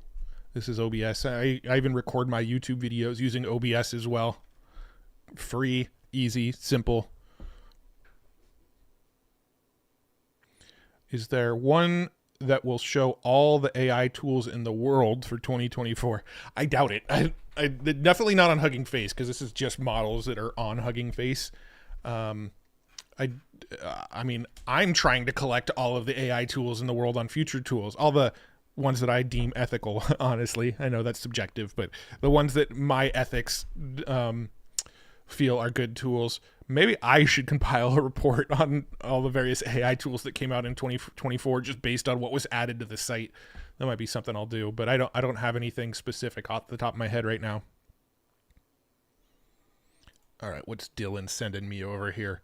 Mika Savella, do you test local AIs? I test a lot of the local AI art generators. I don't really do a lot of local LLM testing. When I do, I use, let's see, do I even still have it installed? I was using this tool called Jan, but it's not, I don't even have it installed anymore because I haven't really been using it as much. Something I'd like to do a little more of is play with them locally, but I also want to get a newer GPU. I really, really have a strong suspicion that next week at CES, NVIDIA is going to announce the 5000 series of RTX GPUs. So I'm hoping they're announcing the RTX 5090. And if they do, I'm probably going to be one of the first in line to get a 5090, which I'm expecting to have 32 gigabytes of VRAM. If I have a 5090 installed on my computer, I'm going to be doing a crap ton of stuff locally. Right now I'm running a 4080, which is pretty solid, but there's a lot of models, like especially AI video models, that I can't really run locally still. But once I upgrade my GPU to whatever the latest state-of-the-art model that NVIDIA is likely going to put out next week, I will definitely start doing more local testing. Sandrea Moraes, currently several companies are making their knowledge bases available in internal GPTs. How do you see the security issues involved? I don't know. I mean, if they're making the knowledge bases available with their own internal GPTs, is it really they must not be too worried about security. The thing about, like, if you're making a custom GPT and you're doing it on like the business plan of OpenAI doesn't train or take any of that data. Like, that's one of the benefits of having a business plan for ChatGPT. Let me see here. If I go to ChatGPT, let me see, where do I go to show the various plans?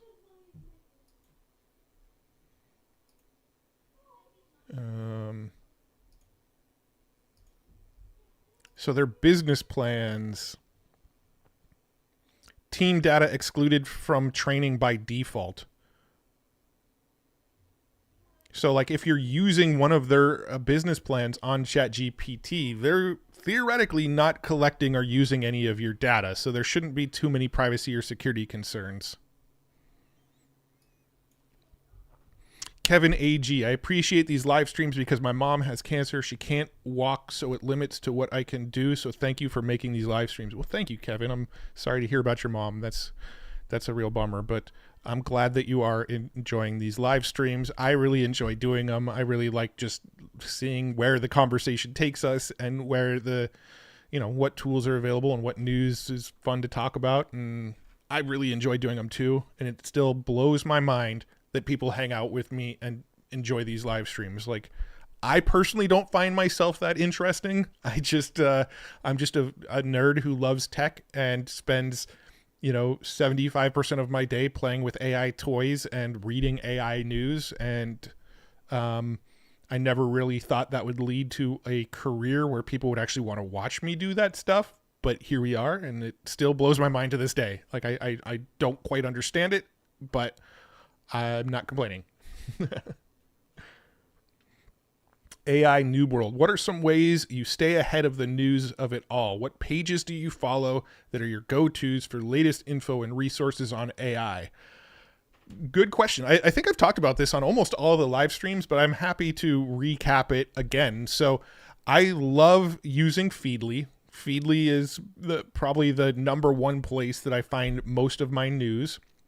So I have my AI web alerts, which is using Feedly's Leo AI, and Feedly's Leo AI is sort of like a Google Alerts on steroids, really. I can sort of train it to give me more or less responses like the ones it's giving me.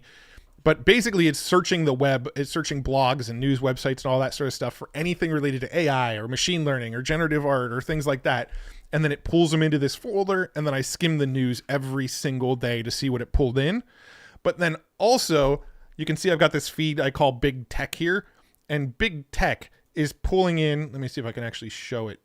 It's pulling in all of these feeds. So I'm watching the GitHub blog, the AMD blog, Anthropic News, Apple's Newsroom, Black Forest Labs, 11 Lags, Google Blog, Google DeepMind, Grok, Hugging Face, Meta, Microsoft, Stability, NVIDIA, OpenAI, Perplexity, Runway, Microsoft, right? So I'm following, under Big Tech, I'm following all of these tech companies' blogs.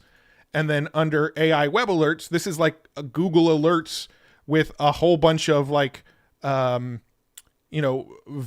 AI keywords that it's keeping an eye on for me. So most of my news comes from this little system that I've built inside of Feedly.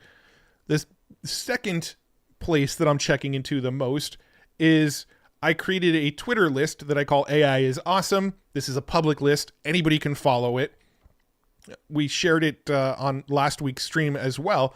But this is pretty much everybody on Twitter that I've come across that specifically talks about AI consistently. We got Boyan Tungas, who used to work at NVIDIA. He tweets about AI. Pretty much it's just a complete Twitter X feed of people whose main focus is tweeting stuff related to AI. So I pretty much scroll this every day and see what people are talking about in the AI Twitterverse here. Those are the two main places that I check into. I also subscribe to a few newsletters. I subscribe to The Rundown, which I mentioned earlier. I subscribe to AI Breakfast. I subscribe to The Neuron, which is a really good newsletter as well. Ethan Mollick, who I mentioned, I'm reading his book, Co-Intelligence. He's got a newsletter called One Useful Thing. There's also a newsletter that's sort of like an anti-AI newsletter that I follow called like AI Snake Oil. I follow them because I don't want to create my own echo chamber. I want to be constantly seeing what the other side, the anti-AI people are saying.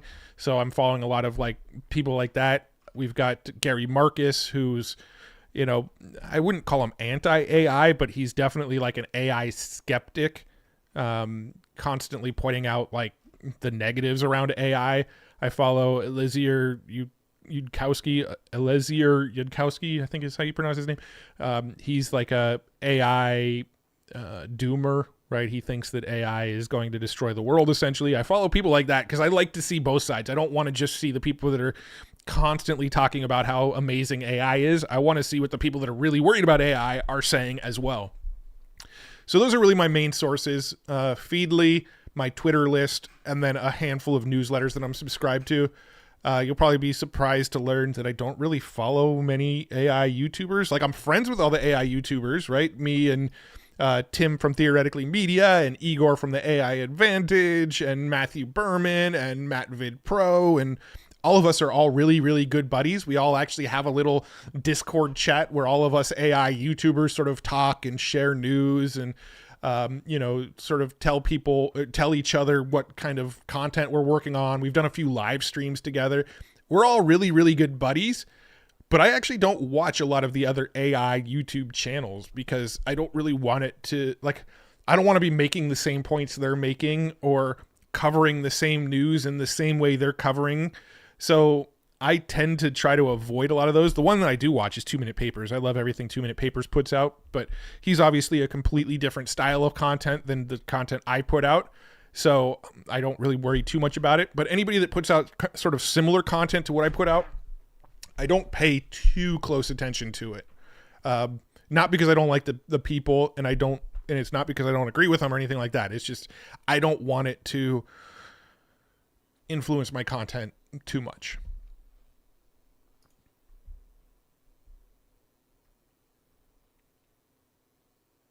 Let's see. Just checking to see what Dylan sent me that you guys are asking. Just Biz. Do you think I can make an animated, creative, AI faceless YouTube channel in 2025, or is it saturated now like the makeup gurus? I don't think any niche is saturated as long as you are finding a way to differentiate yourself. I really don't. I mean, even like makeup tutorials, I think if somebody came out with a new makeup tutorial channel, but they approach it in a different way that nobody's ever seen before, still has the potential to take off. I do think faceless is going to be a rougher game to get into than having a face, especially as AI gets more and more prolific. I think you're going to see a lot of faceless AI channels pop up more and more and more, which means that the channels that people do put their face on and are a real human and are somebody that does live streams that you can chat with like this, I do think you're going to see those channels probably thrive a little bit more than the faceless channels. I think you'd be better off doing a faceful channel. Is that right? Not a faceless channel. I think you're going to have an easier path going that direction, but I do think as long as you find a way to differentiate and provide value, people will watch. At the end of the day, my motto, and I'm literally going to get this like tattooed on me at some point. I say that, I don't know if I ever will or not, but like my motto is just be helpful. If I come across cool tools that I think other would want to know about, I share it. If I come across news that I think people will find interesting, I share it. If I come across a cool video that I'm like, oh, this is really entertaining or intriguing or give me that aha moment or whatever, I'm going to share it. My whole motto is just be helpful. Just share what I can. If I come across something I think is cool, other people are going to think it's cool too. So just be helpful. And I think with a faceless channel, if you're making videos that people find really, really helpful and really, really valuable, it doesn't matter how much competition is out there. People will find it and probably find it helpful. Orkun, huge shout out to you, my man. Your work is really, really helpful for lots of people, including me. I love how genuine you are. Keep it real. Oh, thank you. I really appreciate that. I try. I just, again, my whole game is I explore all of this stuff. I play with the tools. I read the news. I just kind of keep my finger on the pulse and stay deep down it. And when I find things that I think others will think is cool, I'm going to go share it. Sometimes those videos are duds and they're bombs and people don't think it's as cool as I thought it was, but oh well, there's always the next video.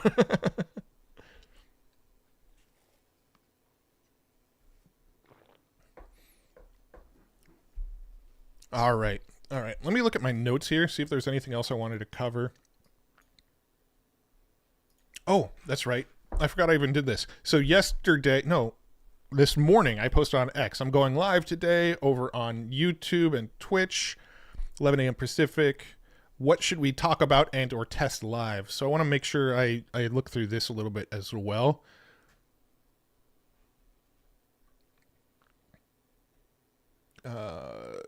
How about diving into some fun challenges or reacting to wild internet trends? If somebody has suggestions for that, I'm down to try it. Let's see. Somebody wants me to test this in VO. I'll go ahead and throw this into VO while we're sitting here. Let's see.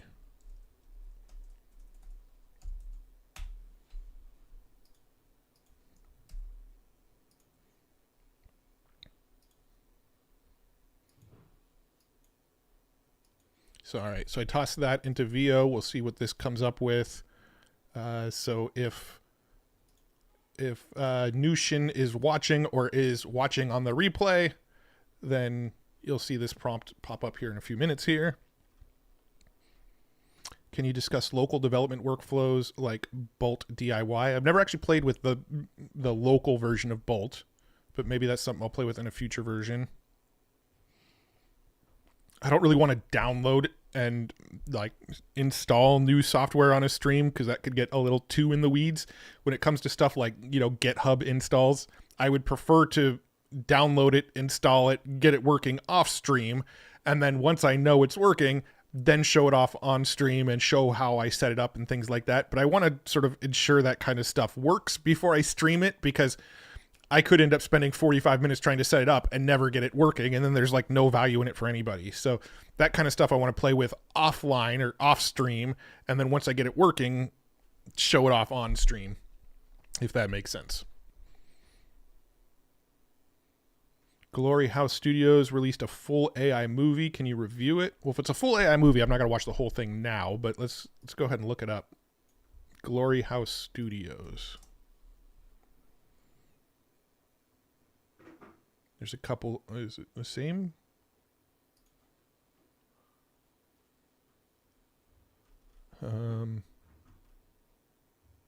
Let's see. I don't know. Must be this one. Unless this is the wrong channel. I don't know. I don't actually know what the full length video is. Maybe if they link it up, we can take a look in a future video.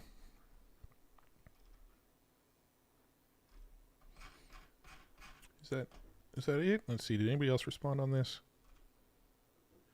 Let's see. If you have experience with Cursor, I would like to get a better understanding of the whole API key usage scenario. Also, how to integrate open source models and how to use open router API keys. Could be a topic for a separate video too.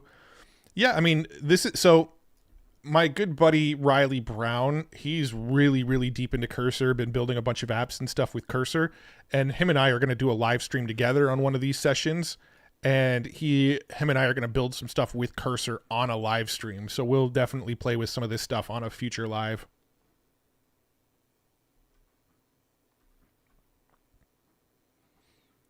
And yeah, not a lot of people responded on this one, but I also didn't post it too long ago either. So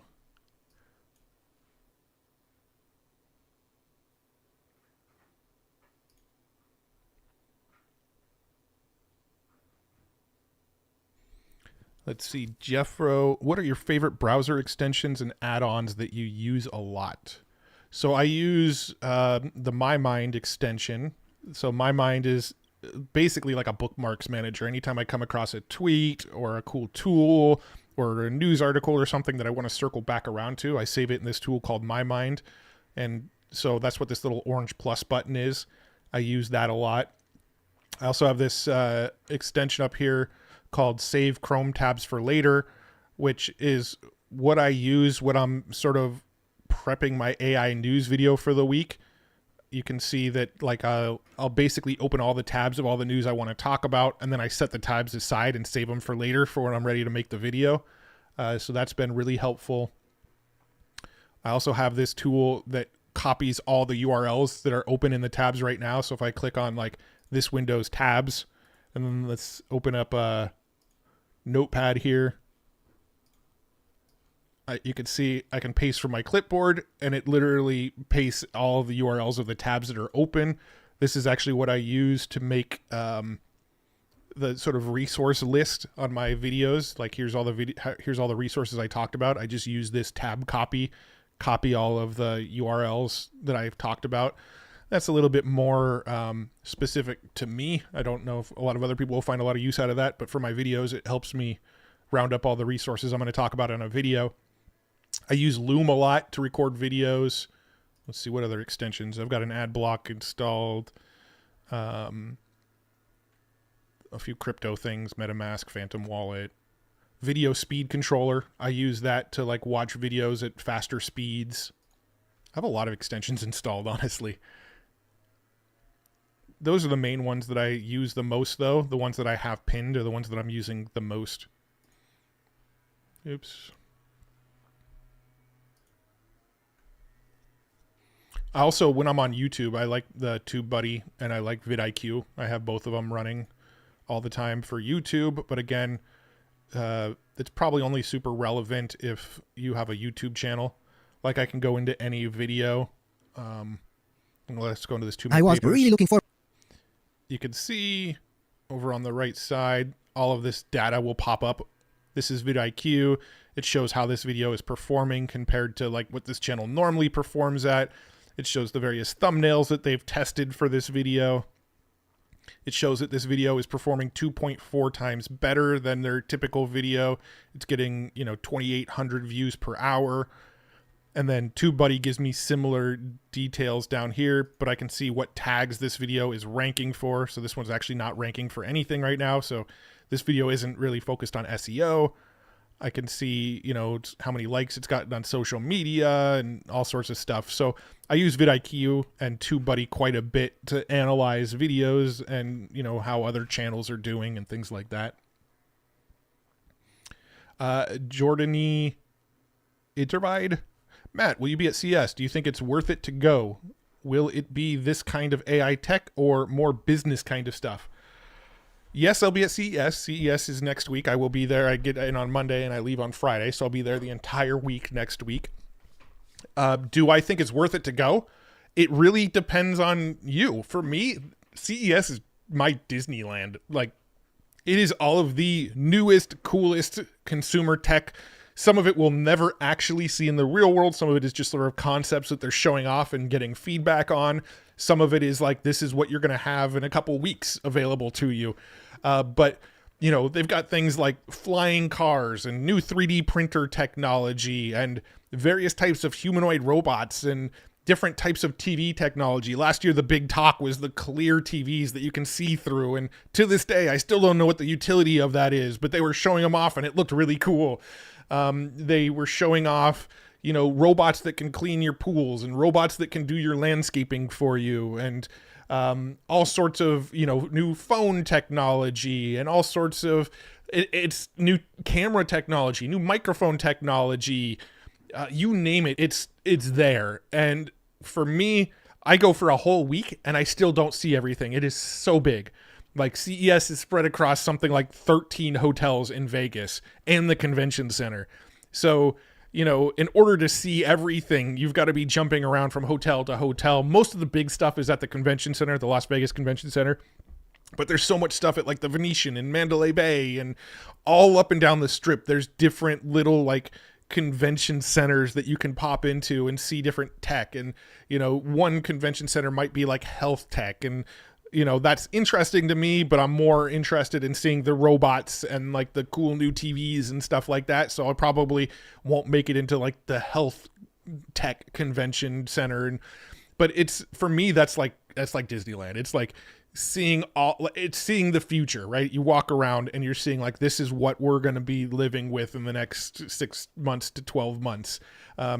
Seeing the self-driving cars, seeing the demos of various cars in person.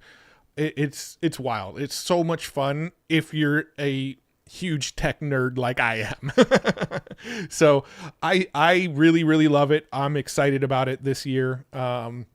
It's worth it for me, and it's less business stuff and more consumer tech, right? It's the Consumer Electronics Show. So it's not really a ton of like enterprise level hardware and stuff like that. They're showing off like consumer electronics. They're showing off TVs that they think people will want in their houses. They're showing off, NVIDIA is one of the keynote, Jensen Huang from NVIDIA is one of the keynote speakers this year. And so he's probably going to be showing off RTX GPUs, like GPUs for personal computers, not hardware for training AI and things like that. So yeah, that's my little rant about that. It's worth it for me. Whether it's worth it for everybody, I don't know. You have to probably really, really love tech and really love walking. Like I think last year I was putting in like 30,000 steps a day while I was at CES. So You're on your feet a lot. It gets painful, but it's fun. It's a lot of fun. All right, John Ferrist would love to look at Lovable and Bolt. I've actually never played with Lovable. Is that similar to Bolt? Lovable AI. Oh, Lovable Dev. I've obviously been to this website because it was highlighted, but I don't remember actually playing with this one. Is it on Future Tools? That's the question. That's how you know if I've actually done any sort of diving on it. Oops, did I spell it wrong? Okay, yeah, so I've already got it on Future Tools, so I have come across it before. I just haven't actually played with it. Superhuman Full Stack Engineer. $20 a month. Cool. We'll have to play with that one on a future one. Maybe compare it. When I do mess with code, I'm still mostly using Cursor myself. All right. So here's that prompt that came into X. A misty lake with a rocky cliff rising from the water. A figure with elongated limbs stands atop wearing a flowing orange robe and a mask shaped like a glass fish tank. The figure casts a fishing rod into the misty waters below. All right. Here's what it got. So let's see. Misty lake, check. Rocky cliff. Yeah, I guess. A very small cliff, maybe. From the water, yep. Figure with elongated limbs. Maybe they look like normal limbs. Wearing a flowing orange robe. Check. Mask shaped like a glass fish tank. Yes. I don't know if that really looks like a mask or they just have a glass fish tank for a head. The figure casts a fishing rod into a misty waters below. Yeah, I mean, it pretty much got all of that other than it looks like they have a fish tank for a head instead of a mask.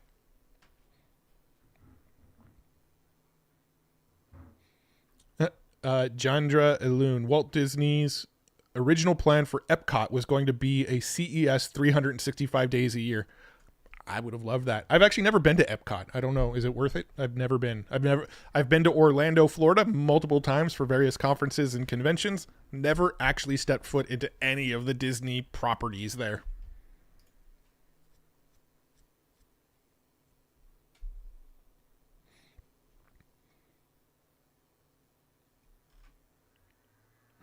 Never ask a fishman hybrid how to catch a fish. That's true. Gives me the creeps. All right, I'll go ahead and close out of it. All right. All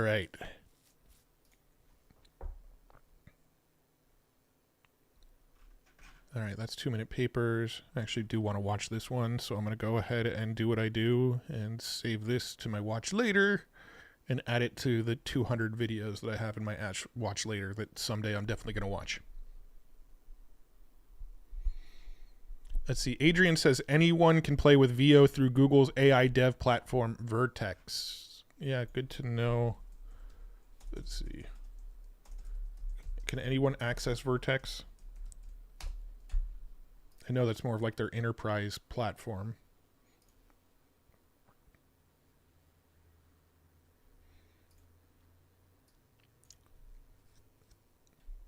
Florida is hot. Yes, it is.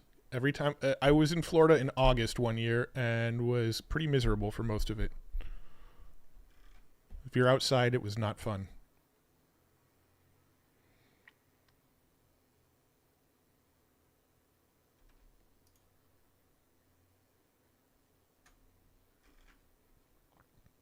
All right. Just skimming some comments here. Let's see. Was there any other? So here's some OpenAI announcement or OpenAI news. Apparently they are actually moving to a for-profit. Like this is the type of news that I'll sort of brush over quickly in my news videos because I think it's kind of interesting, but also I don't really think it has too much of a real-world impact on most people. OpenAI announces plans to become a Delaware public benefit corporation. So they are switching from a non-profit to a for-profit, and it sounds like they're going to incorporate in Delaware, which is like, okay, that's AI news. I'll mention it in my AI news videos, but how many people really care that much about that? I don't know. I don't really care that much whether they're a nonprofit or for-profit. As long as the tech keeps on pushing forward, and it's doing so in a way that is causing the least amount of harm possible.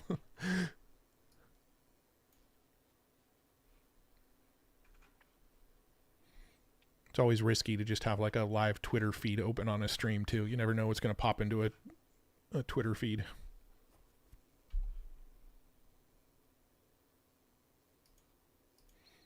Let's see. Adrian says that Vertex is giving out $200 in free credits right now. So cool. Bonus. Anybody on this call that wants to go test Vertex and maybe get access to VO through Vertex may have an opportunity to go test with some free credits right now. Thanks for the tip. All right, Queber. Local LLMs are fun. I've been using them in Skyrim. Add AI to all NPCs using Mantella and then give NPCs existential crisis as you explain they are in a game.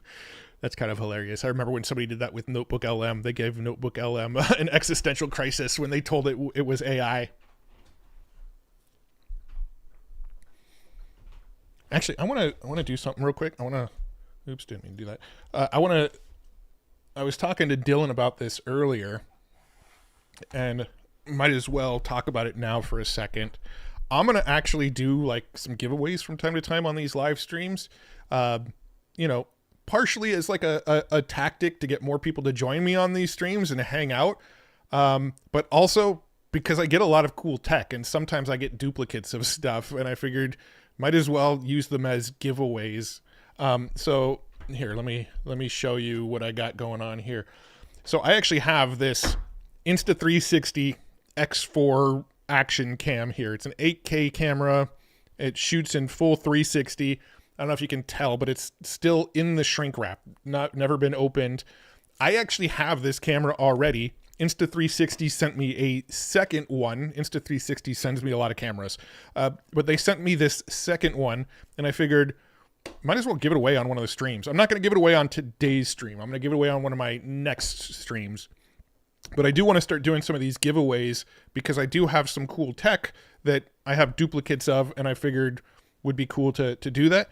But along with the Insta360 X3, I'm also going to do a 256 gigabyte memory card to go with it. I also have like a special camera lens cap for it. I have a extended edition selfie stick. It's a selfie stick that extends out to almost 10 feet. It says 9.8 feet it extends out to. So it's like, it almost looks like a drone shot when you're using it. And then I also have like a normal size selfie stick that has like a little tripod on it as well. And I'm going to give away this like whole bundle of Insta360 stuff probably on my next live stream. I thought that'd be kind of fun, but I don't know what I'm going to do to give it away. Like, I feel like I should do some sort of competition, like, submit a cool AI image or an AI video. I don't know. What should I do? Like, what should I do to give it away? Because again, this is like stuff that Insta360 sent me, but I already have it all. Like, I bought it myself before Insta360 sent it to me.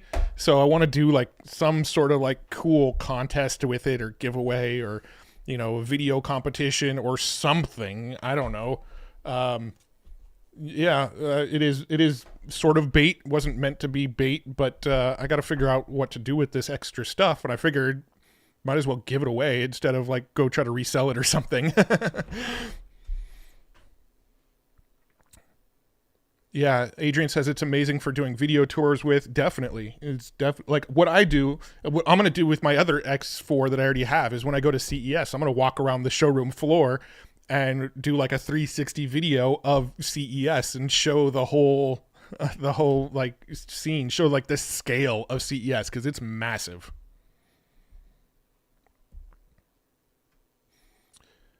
That's the other thing too, is I want to do these streams every Monday and keep in the flow, but next Monday I'm going to be at CES. So I'm debating, do I try to go live from CES or do I just skip next week? I haven't actually decided yet. I kind of think it'd be fun to try to go live from CES, but I also don't know how that stream will go. Like, am I just going to be wandering around the floor with like a cell phone out streaming what I'm seeing? I don't know yet. I haven't quite decided. But I do think it would be fun to like stream on location sometime. best prompt with best produced video. The Matt Wolfe Prompt Award.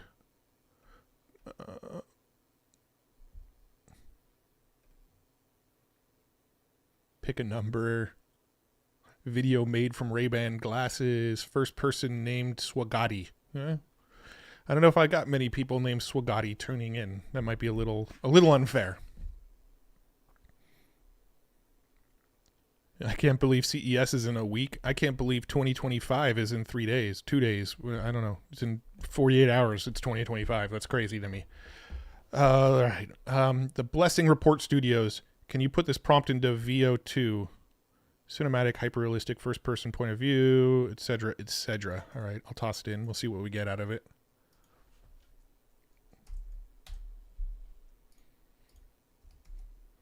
So there's the prompt that they asked me to put in. Let's see what it gives us. Matthew Stevick, best prompt, chat poll answers. Maybe. I almost want to do something more like a AI video competition, like create something with, either Sora or Runway, or if you have access to VO or Pika or whatever AI video tool you have access to, create something. And then we watch on stream all of these cool like videos that you did, and then we vote as a stream who wins. Like maybe me and Dylan narrow it down to like our 5 favorites or something, and then the stream votes among those 5. I think something like that would be kind of fun.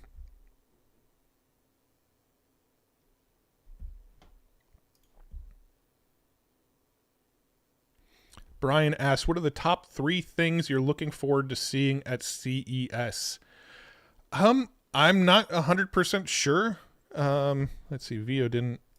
Something went wrong. Let's try it again. I'm pretty certain there's going to be a new RTX 5090. I'm really, really hoping they announce that at CES. So I'm excited about that. Other than that, like, you would think I'd be the most excited about anything AI enabled, but really, I just love seeing cool tech and cool gadgets.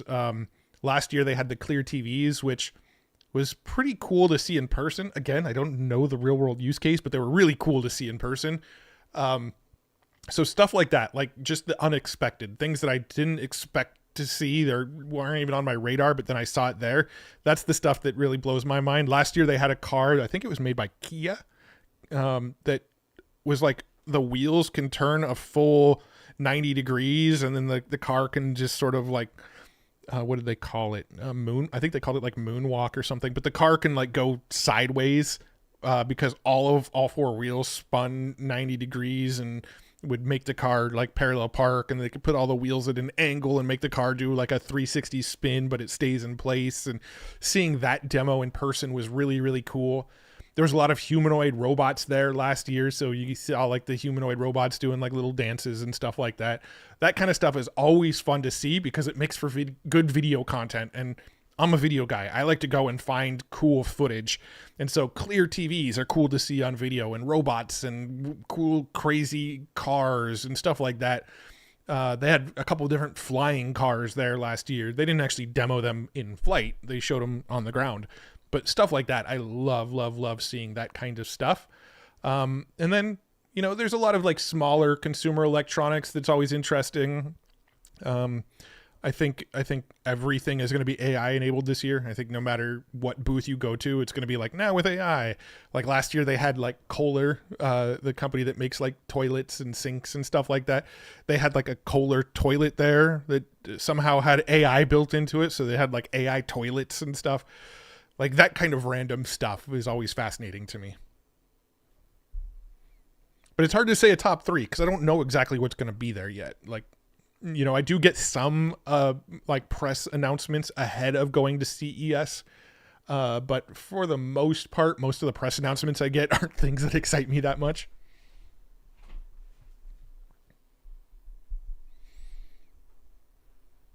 All right, so cinematic, hyper-realistic, first-person point of view from a smoke demon attacking an angel, smoky tendrils, reflections in the angel's armor, shattered glass, hyper-realist.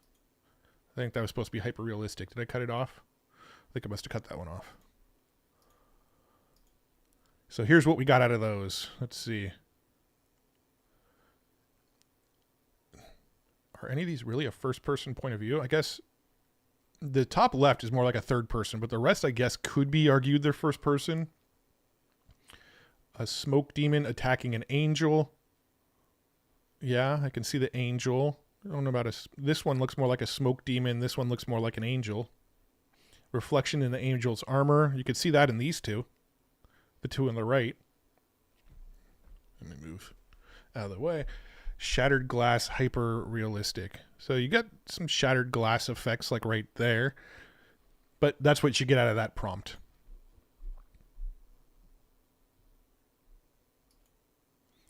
Corey Ray, what about a Matt Wolfe intro to your videos for the contest? I kind of like that, like a new intro video for like the live stream instead of the robot dancing with a wolf. If somebody could make like a cool AI Sandbox intro video, that would be kind of fun.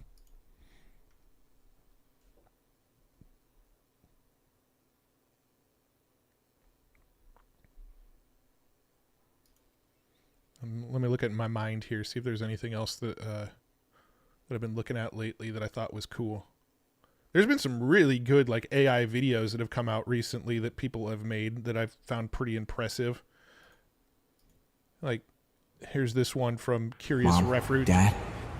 One from Curious Refuge here that looked pretty good. I don't know if I want to play the full thing though. Mom, Dad? I'm sorry I didn't come home after school. Something came up.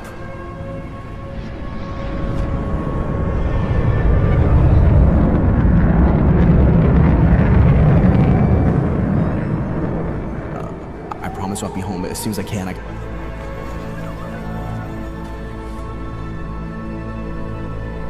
gotta go by and get Riley and Cody, and I promise I'll be right home.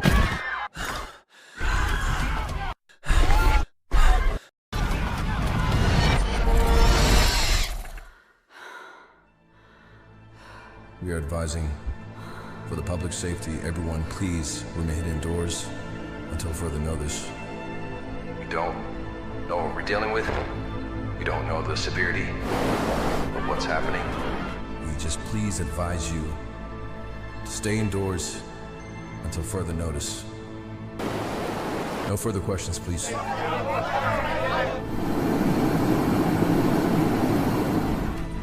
What do they want from us? I don't think these things are here to be our friends. I think that they're here to take back their world.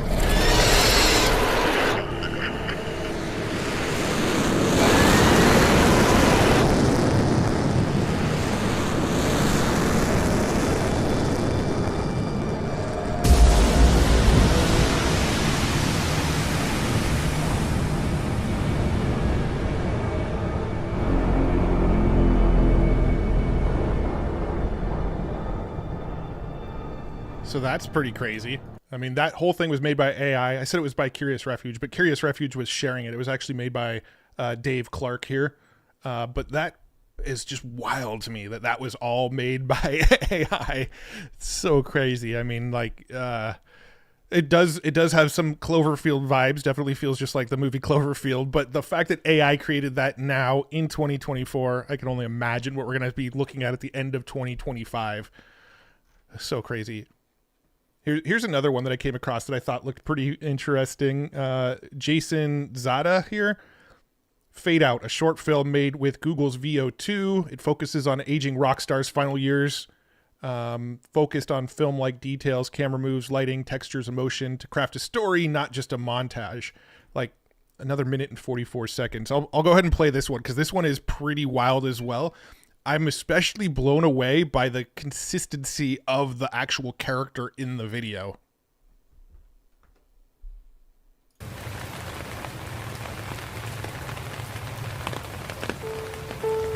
Have you ever felt it? That quiet ache in your chest? Like the world's just too goddamn big and you're just a ghost passing through. I've carried my heart in a suitcase, left pieces of it scattered in every corner of the world.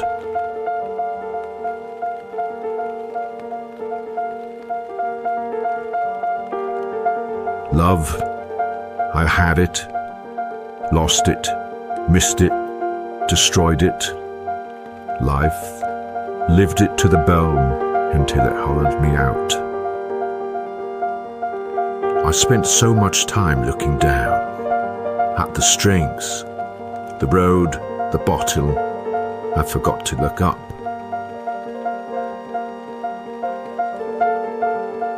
The show's over and all cause a lie, but hey, time slips through your fingers faster than you think.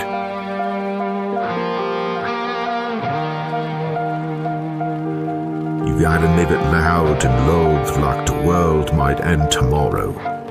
Because when the lights dim and the curtain falls, we all simply just fade out.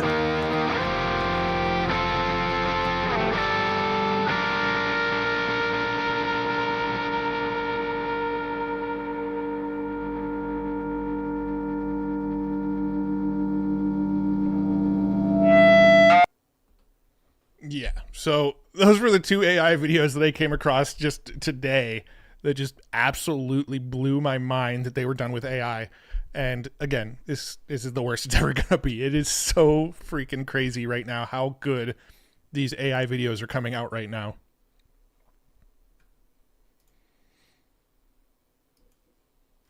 All right, let me see here.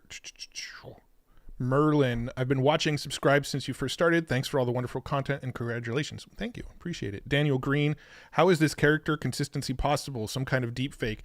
I'm not 100% sure. I'm sure they had some sort of prompt they were using. That second one was using VO. So they were using this same VO2 here. I don't know. I'm sure they had like a very, oops, didn't mean to play it again.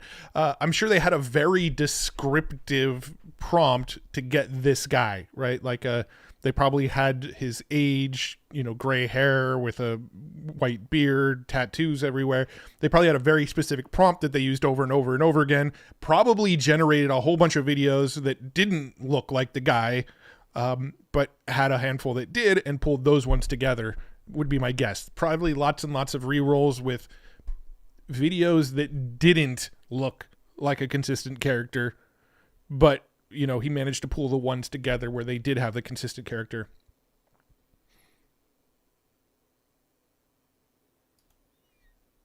Yeah, let's see. Dylan says, I have, if you train a model on their faces with something like Krea. Yeah, I mean, you can also do it with image to video, right? So you can, if you have this character in an image and then you upload the beginning frame of each scene, you can do it that way. But the thing about VO is it doesn't actually have image to video yet. So I don't know if that's the way they did it. Unless the image to video is available in the Vertex version. Maybe it is. I don't know. I haven't used the Vertex version of VO. But in the video effects version of VO, we don't have the option to do image to video yet. We have text to video.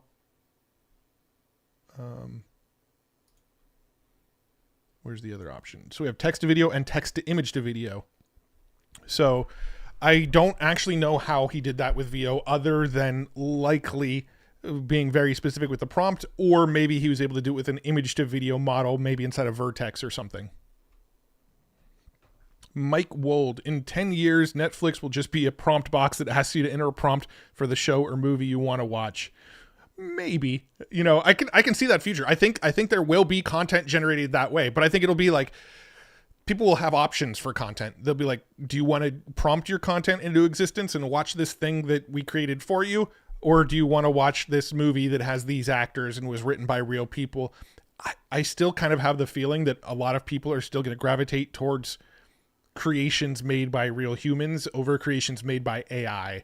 But I do think there will be a subset of videos that are all created by AI that people enjoy and watch as well. I just think it'll be two styles of video watching, and I think both will continue to be relevant. I think AI video will become more and more relevant. I think watching movies with actors that were directed by real humans, written by real humans, etc., will stay as equally relevant. There'll just be a new category on top of it. That's my thoughts, at least. The Dark Azrael, thanks for the $2. Can you try Kling's new version 1.6? We can. We did play with it on last week's live stream as well. Okay, why is my keyboard not working? There we go. If you have a specific prompt you want me to test, we can definitely play with it. I don't actually pay for Kling, so I might hit like a rate limit or something. But we definitely can play with Kling a little bit if you want to see what that can do. Just toss me a prompt and I'll throw it in there.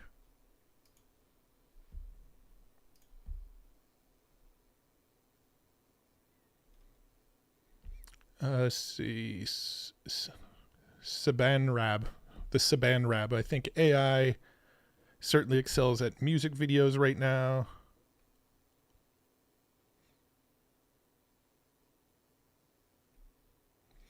Wada says humans can make one movie per year. AI can crank them out every hour. That's true, which is why I think it'll just be a different category. It'll be a new category of movies. I think people will still want to see that movie that took a year, 2 years to produce. But I also think people will want that instant gratification of generating a Rick and Morty episode or a South Park episode or whatever that is tailored around a certain topic that they want to see. I think both can coexist. I don't think it has to be one or the other.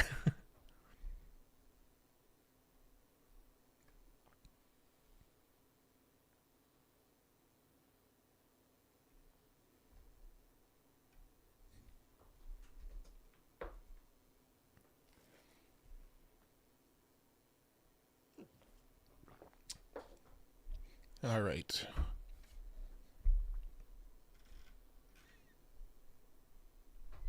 Where's my little notepad here?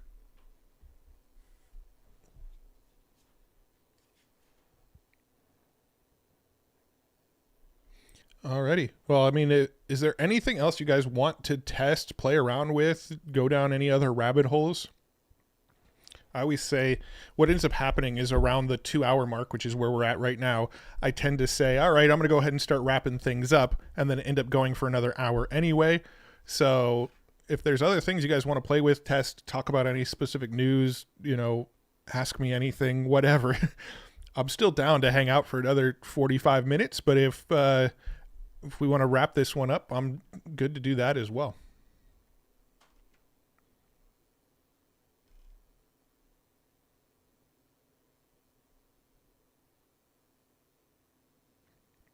Let's see. Kevin Converse said, do you think AI will reach auto-responding to your calls, voicemail, email, and text on your phone? Yeah, I think that's actually a pretty easily solvable thing that will be probably pretty soon, honestly. I do think it will be able to respond, especially if you can kind of train it how to respond to different things.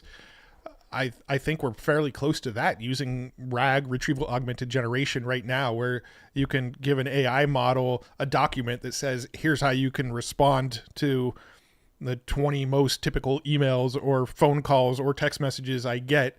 And it just uses that document to, have the context of how to respond to something. So I think that's like almost here. Like we're going to see that in 2025. Like AI will be able to respond to emails and texts, and maybe there's some more technical hurdles with things like calls and text messages, right? But like responding to emails, I think easy. Yeah.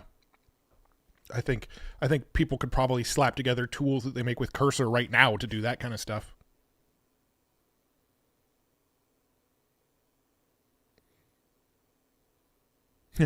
AI is responding to scammers, keeping them busy. Yeah, people have built bots that try to keep scammers on the phone for as long as possible. It's pretty funny.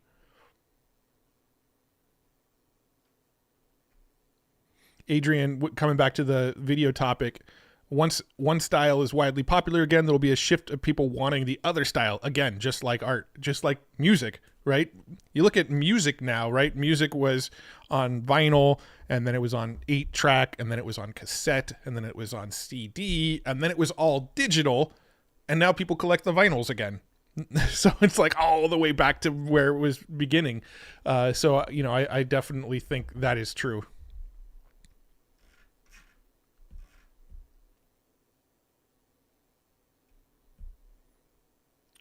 Wadas, can you try to build something live with Cursor? Yes, but probably not on this stream. We will definitely do that on a future stream. It's probably a little too involved for this one this late into the stream. I would have wanted to start it a little while ago already. Merlin, do you track advancements in healthcare with AI too? If so, what's resonating with you the most right now? I try to track that stuff as best as I can. Usually it's got to come across one of my web alerts or be mentioned in somebody's newsletter or somebody talking about it on Twitter for me to hit my radar. But yeah, I'm trying to keep up with that as much as possible. I really think AI can lead to all sorts of new drug discoveries. And, you know, AI is a really good correlation machine. A lot of times it can spot correlations between things that humans can't spot. And I think that is the perfect tool for drug discoveries and for finding cures to different things and finding new solutions to solve ailments that humans haven't figured out yet. I think it's, you know, getting pretty close to where AI can reliably do that kind of stuff. And then you've got, you know, things like AlphaFold that came out from DeepMind that use AI to figure out how to, you know, do different blending of proteins and stuff like that. So I try to follow along to that kind of stuff as closely as possible. But I also feel like when it comes to healthcare, there's so much red tape and brick walls that keep getting thrown up that make it hard for those advancements to like proceed as fast as humans want them to advance. So it's something I am paying attention to and want to see things pick up. But I think the reason things aren't picking up are more due to like regulations and you know, 3-letter bureaus and stuff like that that are kind of holding it back. But I do think there's so much potential in that space. In fact, that's probably going to be the most world-changing space that AI impacts, right? I think AI will help eliminate certain diseases and cure diseases and come up with new vaccines and all sorts of stuff. The Dark Azrael, thanks for the $5. Is for Kling, prompt a beautiful warrior female angel coming down from the sky. All right, cool. Let's try it.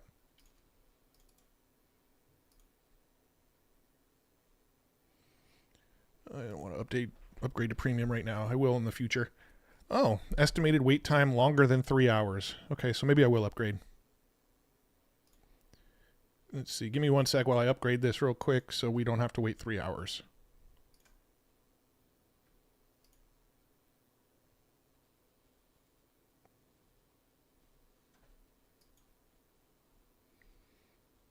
It's half off right now, so I'm only paying $3.88.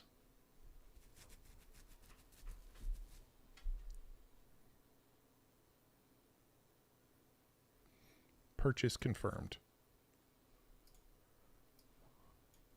Okay. That just brought our wait time down to 4 minutes. That's more doable.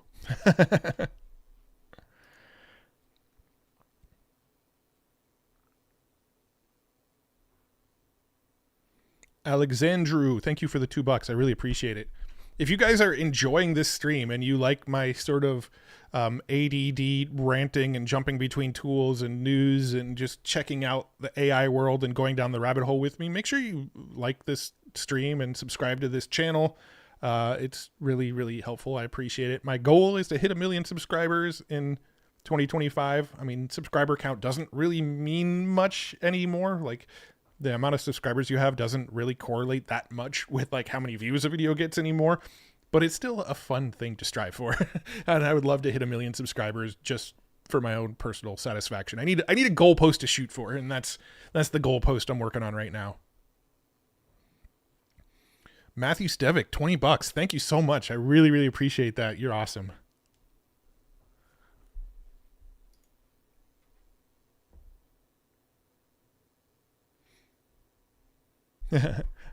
So apparently my streams are good for ADD people because their brains are all over the place right along with me.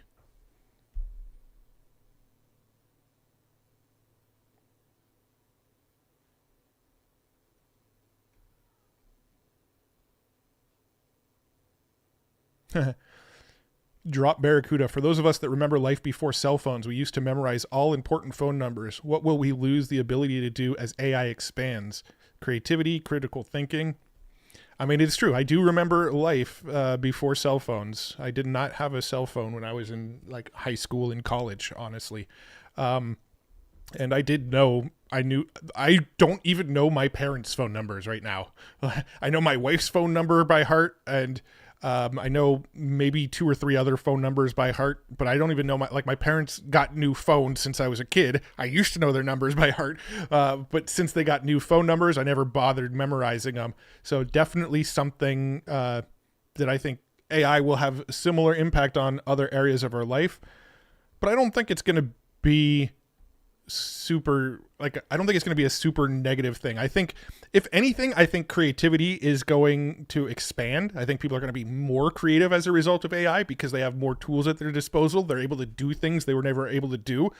They're able to create animated videos with tools like Veo and Sora. They're able to create AI images with tools like Midjourney and Leonardo and Stable Diffusion that they were never able to create before. I know since I've gotten my hands on AI and I've been using it on a daily basis, it's made me more creative, not less creative. So I think some people are going to be more creative. Some people are going to be less creative. I think everybody's going to react to these things differently. But for me, it's made me a lot more creative. When it comes to critical thinking and learning, I go down way more rabbit holes because of AI. When I come across something interesting, I open up Perplexity and ask questions about it and try to learn as much as I can about things. So for me, it's made me more curious, more interested, and more wanting to focus on things. That's a pretty good generation. A beautiful warrior female angel coming down from the sky. Like, I think it kind of nailed that. I think that worked really well.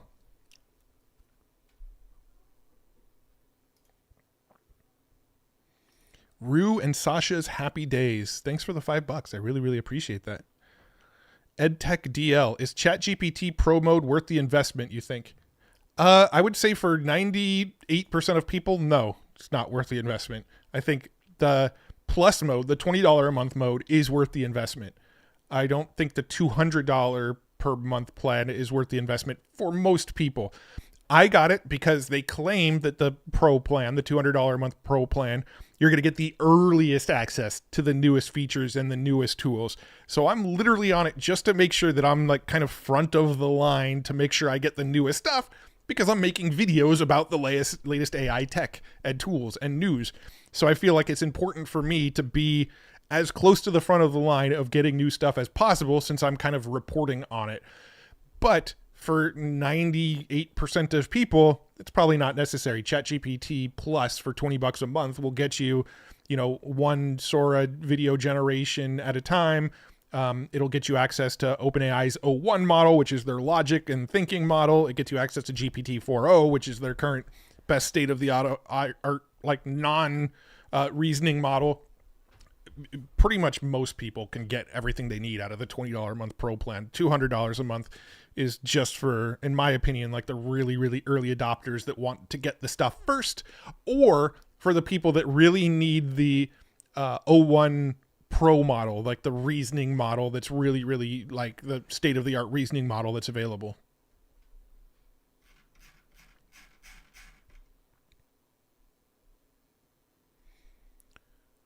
Let's see.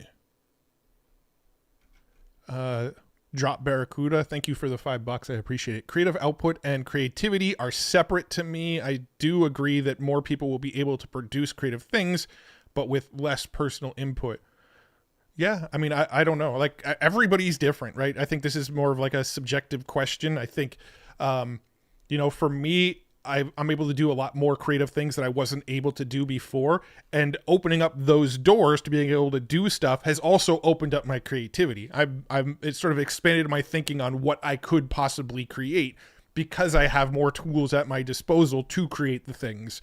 So for me, the additional avenues for creative output have increased creativity for me. But I think everybody's going to be different. I think some people are going to use AI to be as lazy as possible and to do as little work as possible. And I think at the end of the day, a lot of the big AI companies, that's their ultimate goal, is to try to make it so that, AI does all the work that humans do now so that humans could live in this sort of post-labor world, as a lot of the philosophers call it. I think that's what they're striving for, is this post-labor world. But a post-labor world also means that people need new ways to create income so that they can still purchase things in this post-labor world. And a lot of that to me is still really, really uncertain. Crate Hackers, thanks for the $10. You have 10x to my DJ company in Nashville. I listen to you daily. Thank you, Matt. I appreciate that. I really do. I love hearing that people have watched some of my content or read something that I wrote and it's actually improved their lives or business in some way. That is so amazing to hear. That's like the ultimate compliment. Let's see. Asif Mensheri, can you please talk about Chat 01 and 4 model and how I should use them so I know what to use? So there's, in my opinion, for most people, there's very little use. Let's see, is this working right now? There's very little use for the 01 modes unless you need it to do a lot of reasoning and thinking through the response. For the most part, most people are just going to use the GPT-4o mode, and you can ask it anything you want, and it will sort of help you brainstorm. It'll help you outline. It'll help you rough draft things. It'll help you come up with titles and thumbnails. It'll be your sort of personal mindset coach. It'll help you with productivity ideas, all of that kind of stuff. You're just going to want to use the ChatGPT 4o for that kind of thing. The 01 Pro mode, 01 Mini, 01, these are like when you really need it to think deeply and really like reason it through. The way a lot of these things work, and this is a really, really oversimplification, but the way a lot of this works is it's still a model like GPT-4 that's getting used. I think it is a slightly updated model from GPT-4, but it's a model similar to GPT-4 that's underneath. And when you ask it a question, it's going to sort of do the same thing that GPT-4 does to give you a response, but then it's going to kind of double check its response and look for any errors or logical fallacies or, anything that maybe it missed in its response. And it's going to sort of scan its response again and try to, make it better. And then it'll give a new response, and then it'll scan it again. And it'll keep on doing that. It'll give a response, scan the response, try to improve it, then scan the new improved response, and then scan the new improved response.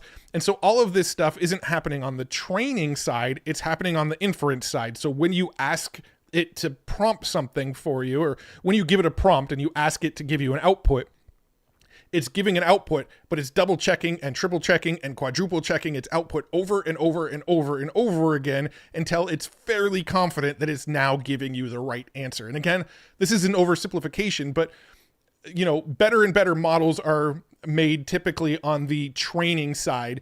What 01 and 03 are doing is more on the inference side, where it's doing this double check work and it's constantly figuring out how to improve its response.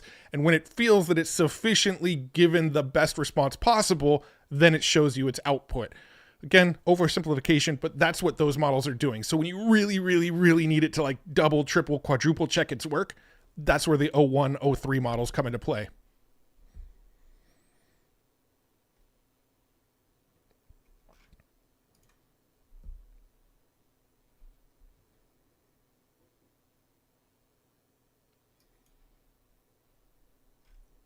Let's see, just reading through some comments here again. Any good AI tools for fantasy sports? I'm not sure. I don't really do a lot of fantasy sports. The only sport I watch is baseball, and I don't do fantasy. So it's not something I've explored, but if others in the chat have a response, maybe they can help you with fantasy.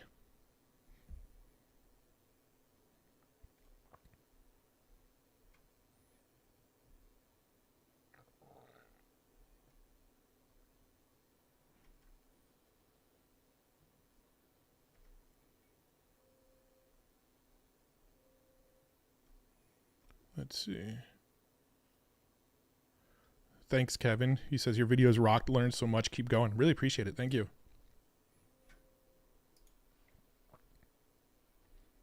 I think I'm going to hang out for another 20, 30 minutes, but really at this point, I'm just kind of doing like an AMA, and if you guys have something where I could pull up a tool, I'll pull it up and show it off. If, you want me to test a prompt in Kling or VO or something like that, let me know. I'll pull it up and try it out here.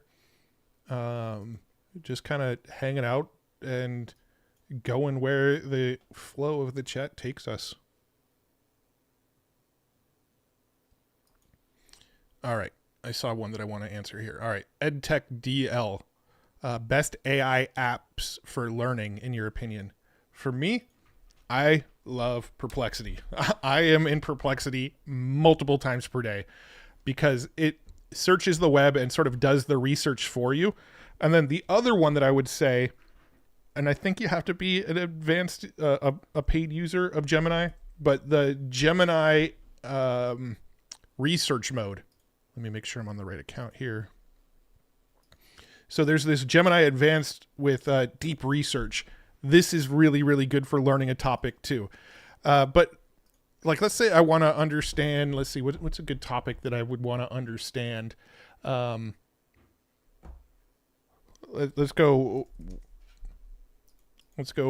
why do they keep making robots in the humanoid form factor?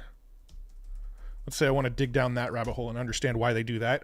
I would ask Perplexity, and then I would probably take this same question and go and ask the Gemini with deep research. Perplexity will give me a sort of surface level answer.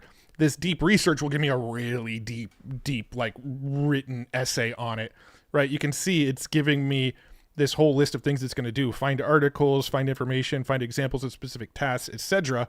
And this one's going to take several minutes to generate a report. I can click start research. It'll get going. Perplexity also already has like a simple short report for me with a few sources of where it pulled this information from. The preference for humanoid robots stem from several practical and strategic reasons: infrastructure compatibility, task versatility, technical advancements, economic benefits, and social acceptance, right? And it sort of explains each one of these. So now I have a fairly surface level understanding just from getting this information out of Perplexity. And then we can see Gemini is, did it already finish the research? So it looked at 22 different websites, and it looks like it's still generating the research for me right now. Yeah, so it's still analyzing the results here. But this Gemini basically is like Perplexity on steroids. It finds a lot more sources and pulls all that information together and then essentially gives you like an essay back at the end of it.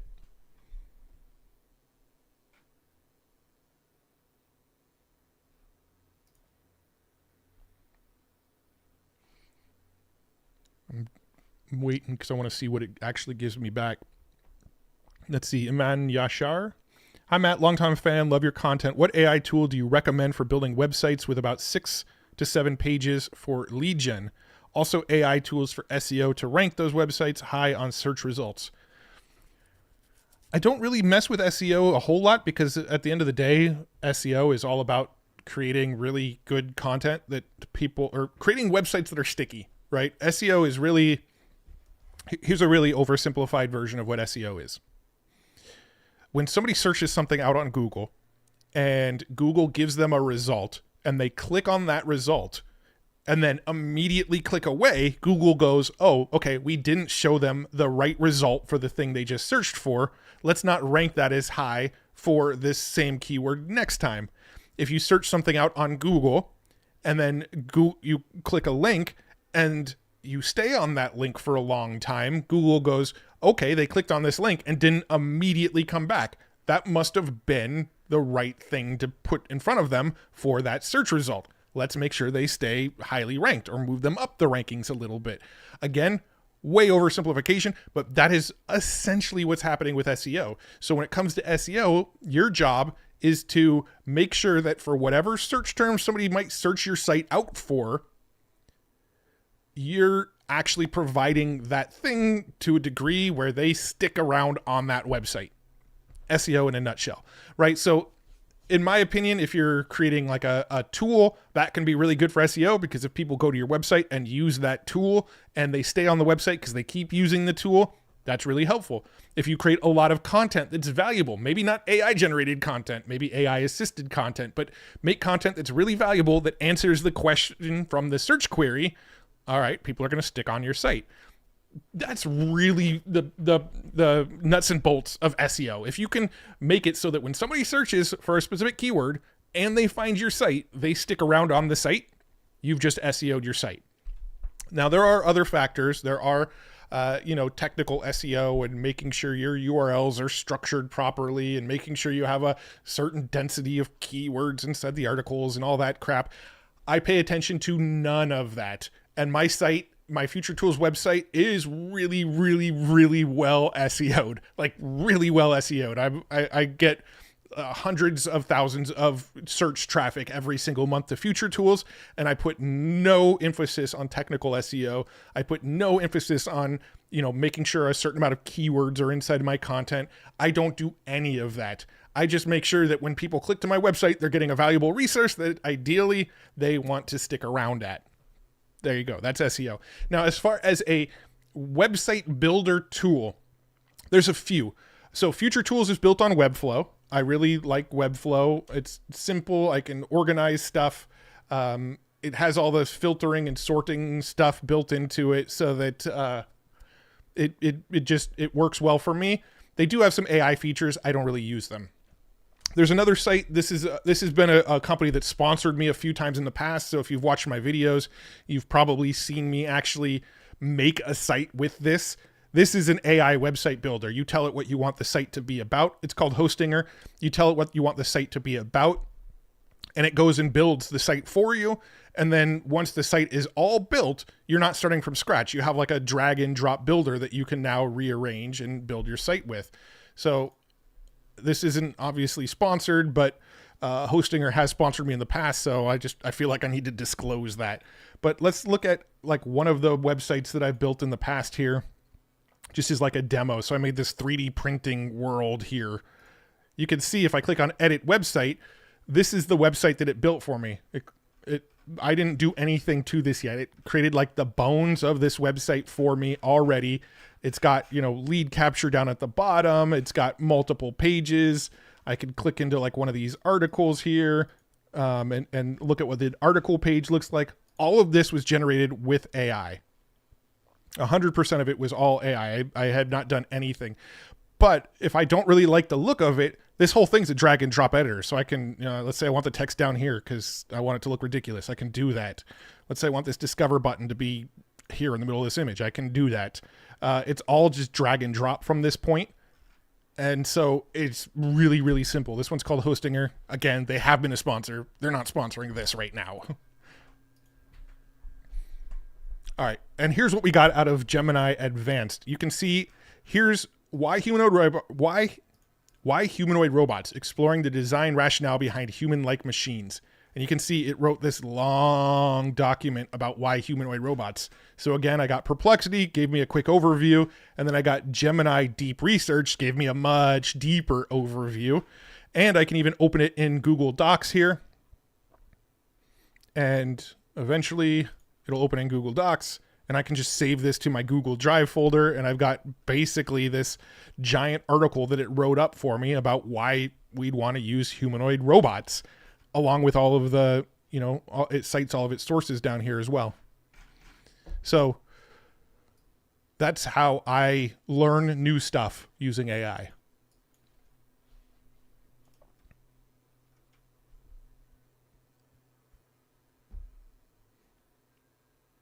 Let's see. James Mudrick, been watching your channel for a good while now, and I just want to say thank you for everything you do. I love your authenticity. It's refreshing. Thank you. I appreciate that.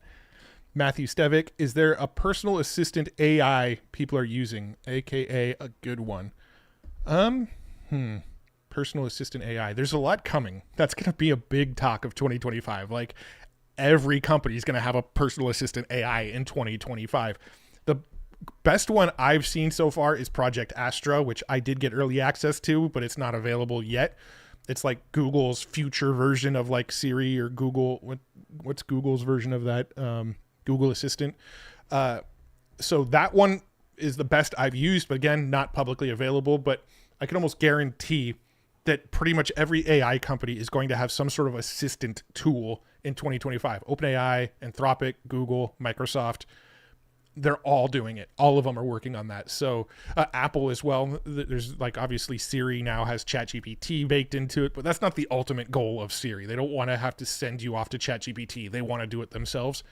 So yes, there's going to be a lot in 2025. Are there any that are really good right now? probably some that are okay, but nothing that I'm actively using or recommending to people. I need a water break.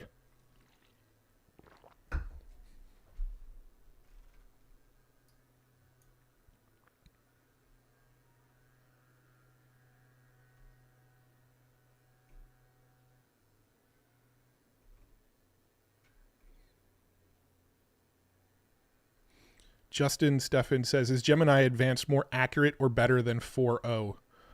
I'm not 100% sure. I mean, we can always do like a test. There's the new 2.0 version here. I don't know. I've talked about this on my streams. I've talked about this on past videos. I really, really struggle to like test large language models against each other. There is the chatbot arena over at lmarena.ai, is that right?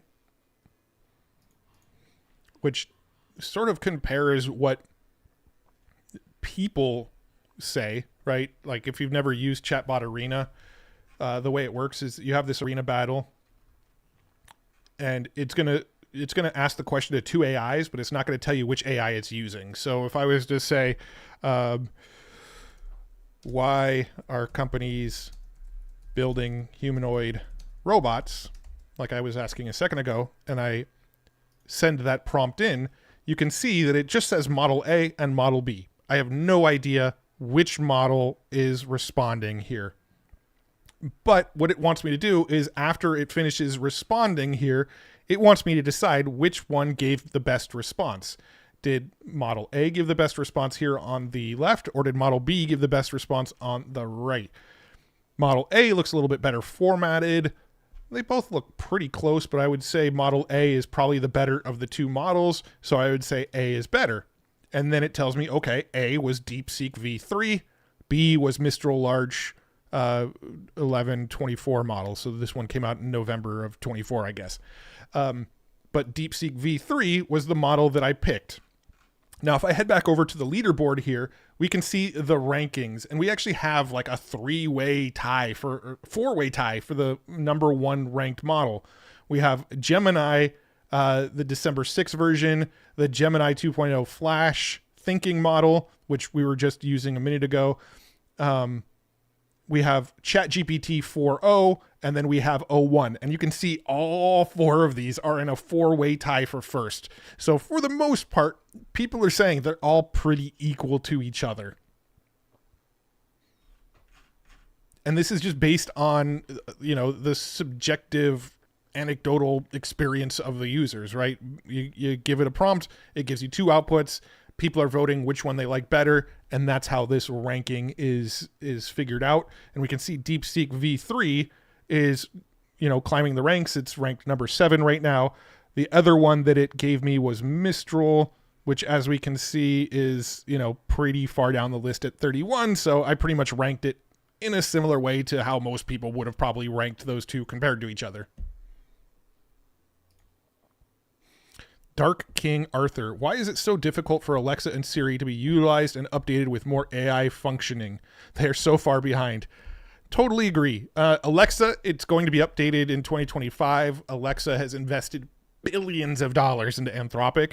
They also have their own models. They have the Titan set of models that they've been building. And so Amazon's working on their own models, but they're also massive investors in Anthropic. So next year, Alexa's likely going to have like Claude built into it. So that is coming. Siri, they obviously built ChatGPT into it, but Apple's also working on their own large language models internally. So it's probably going to be like the Intel sort of scenario where Apple was using Intel chips for the longest time, but they were just doing it until they got to a point where their M series of chips were good enough to replace the Intel series of chips. They replaced the Intel chips with the M chips, and now all Apple computers have, either an M1, M2, M3, or M4 chip in them. They're likely going to do the same thing with ChatGPT. They're just going to keep leveraging ChatGPT until their internal models are as good as ChatGPT. Then they're going to pull the plug on ChatGPT and switch to their own internal models. That's likely what's going to happen at Apple. Jan is asking, Matt, do you still use Sonnet 3.5 for your for your most writing text work, or did you change to other LLMs like Gemini or O1 Pro? I prefer O1 Pro for writing and analysis. I still use Claude for most of my writing related tasks, like brainstorming and outlining and rough drafts and stuff like that. I still use Claude. I don't know if I necessarily think Claude is better than the others. It's just a habitual thing. Like, I just, for whatever reason, I default to Claude. When I'm like, I need to look something up, I open up Claude first, and I think it's just like a habitual thing. That's what I've been using for so long, so I'm still going to Claude for most of what I do. I probably will start testing other models and going to others, but at the moment, I'm in the habit of opening up Claude or Perplexity when I need help with something. If I'm like doing a research question or I want to understand something better, I go to Perplexity. When I'm trying to do like brainstorming or outlining an idea or something like that, I tend to go to Claude. Again, it's just like my brain's default.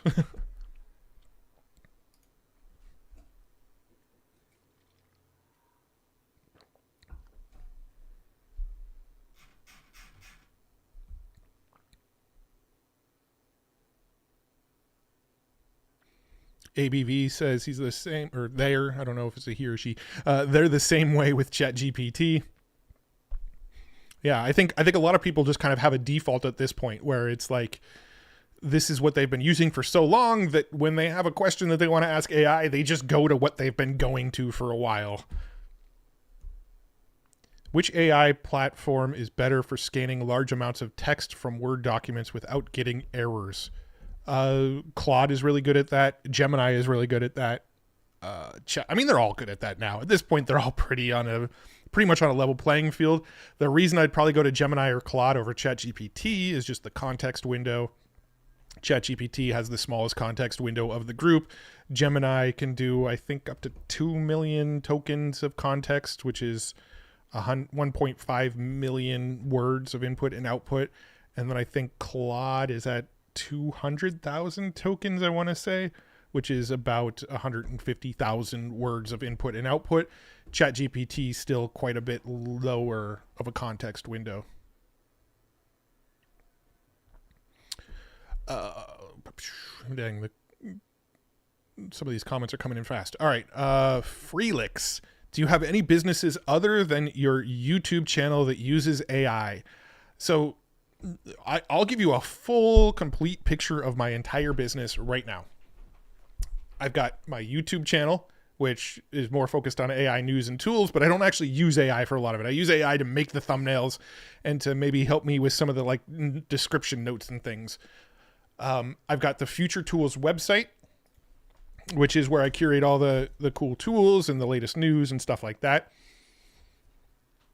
This site generates revenue in two ways right now. Some of these links are affiliate links. Most aren't, but some are. So let's say, I'm trying to think of one that actually is an affiliate link. Okay, so there's one called Easy Peasy AI, right? So this one, Easy Peasy AI. If you look on this page, affiliate disclaimer, please note that this page does contain affiliate links. So this is actually an affiliate link if you decide to purchase this. If you go to any other one, there's like VizPunk here.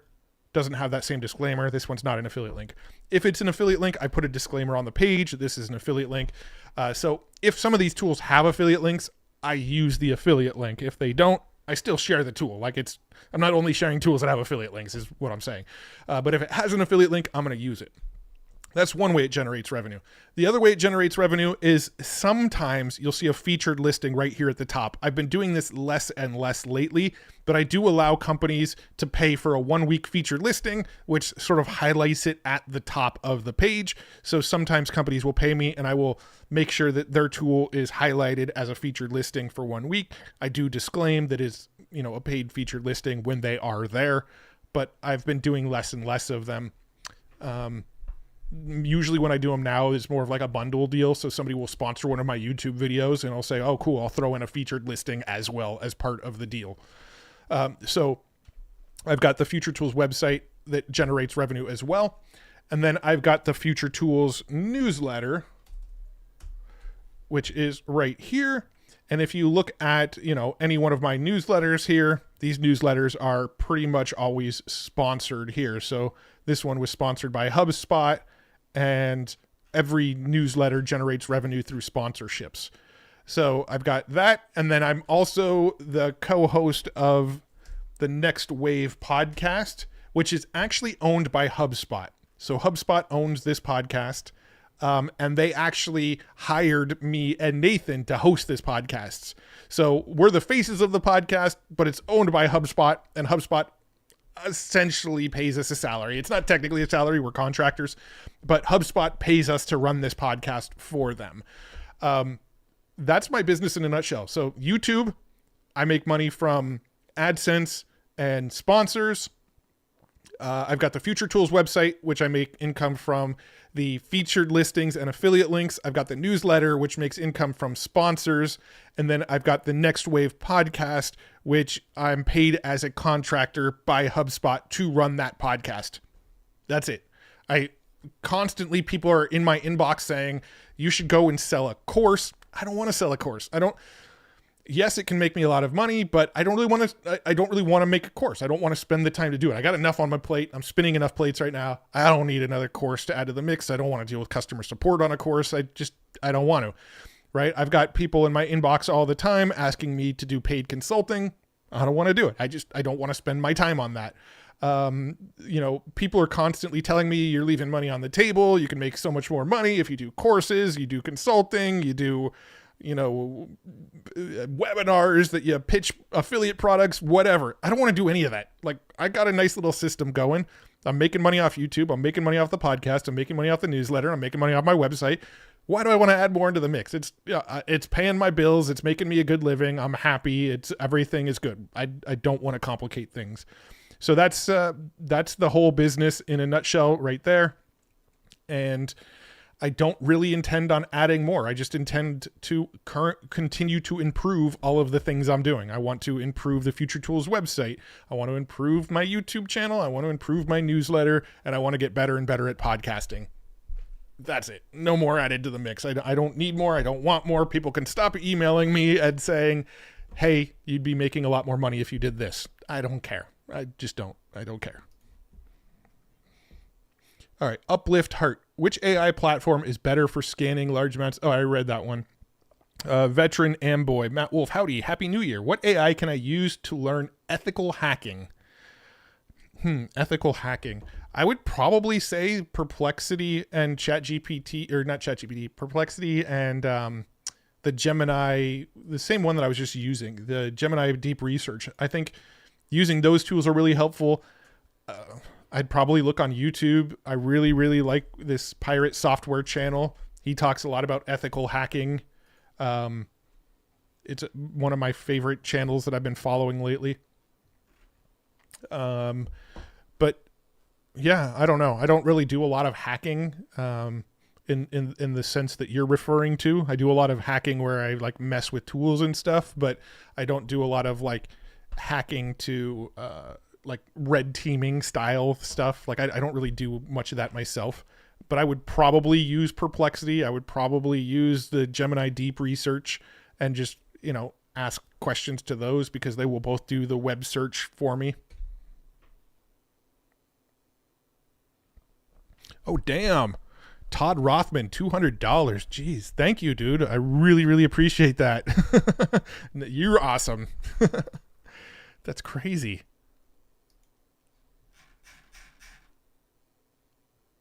Let's see. Hack the Box. This is from Matt Gunther. Hack the Box has a lot of really good stuff too. Lots of paths and virtual labs for this. What is that? Hack the Box. The #1 cybersecurity performance center. So there you go. There's another resource for you, courtesy of Matthew Gunther.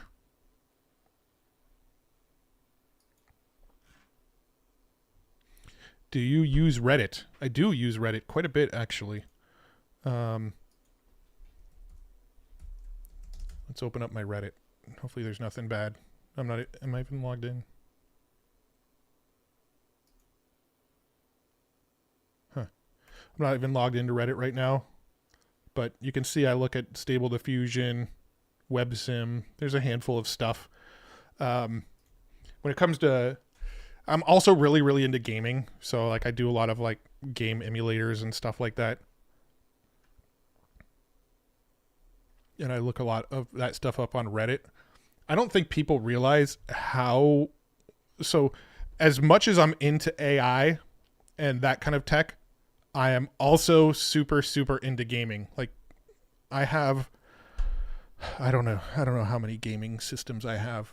I have like every console that's ever come out, and I have like probably more handheld consoles than people even realize exist. It's crazy.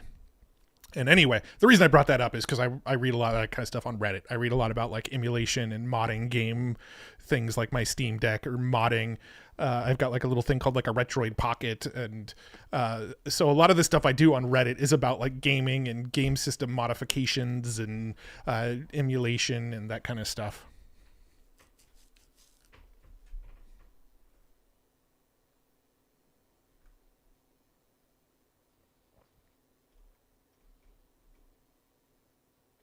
Let's see. Owen says, can AI make profile pictures? And let's see. Can AI make wallpapers? And more videos about AI models that can make profile pictures and wallpapers. That was a little difficult to read. I mean, yes, it can make profile pictures and all of that kind of stuff. I believe Krea has like a feature where you can upload pictures of yourself now. Train, so you can train it on images of yourself. Upload 3 or more images of the same style, face, or object. Here, let me throw in like 3 images of myself here.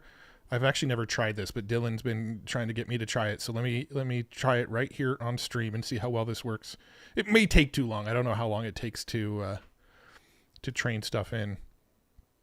But let me throw a couple face shot pictures in here if I can find them real quick.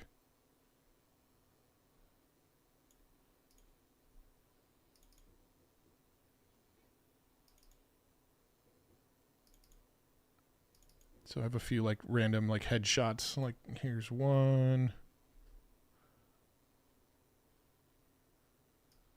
Here's another. And then let me find one more.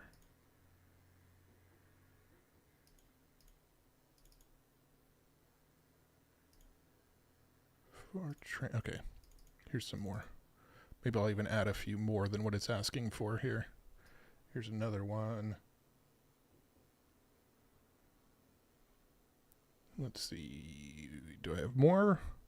Here's one with my mouth open. Here's another one.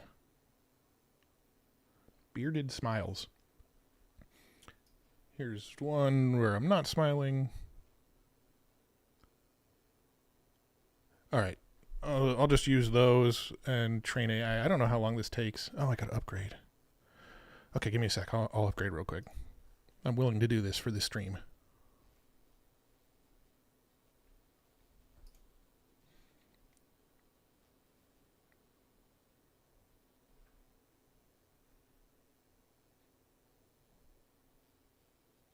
Hopefully this doesn't take like hours to train though.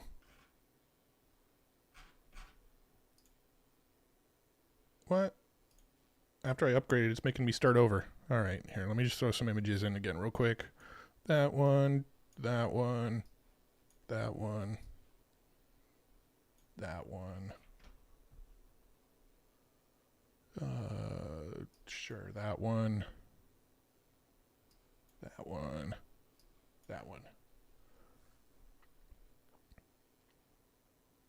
Oh, they're all low resolution. Oh, screw it. Let's just try it.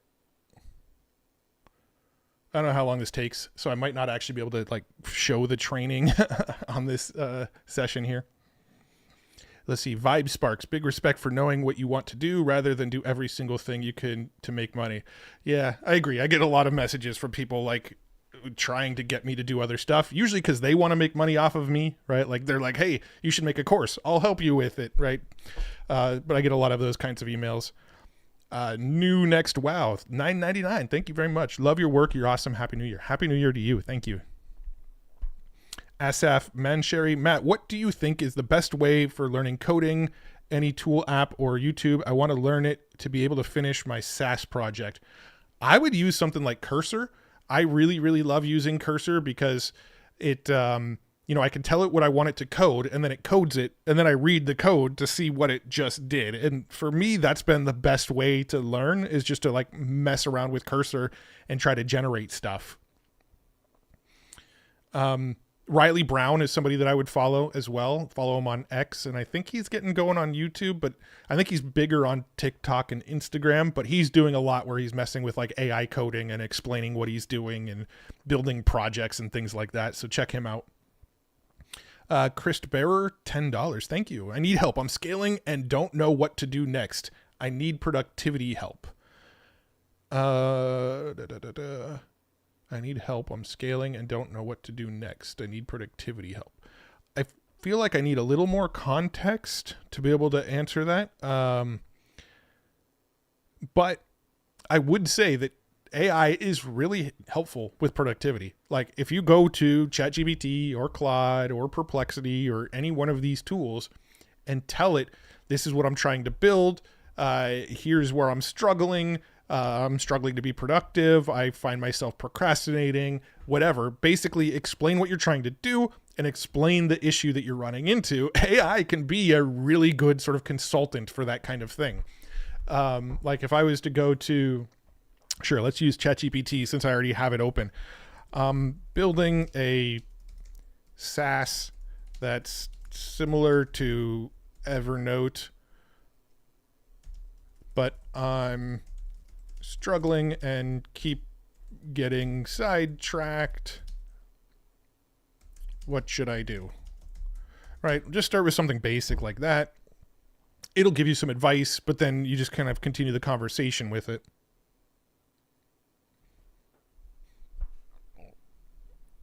Derek Volt, thank you for the $10. Much appreciated. Thank you very much. Thanks to everybody who sticks around. It always blows my mind that I can be 3 hours into a live stream and there's still this many people hanging out.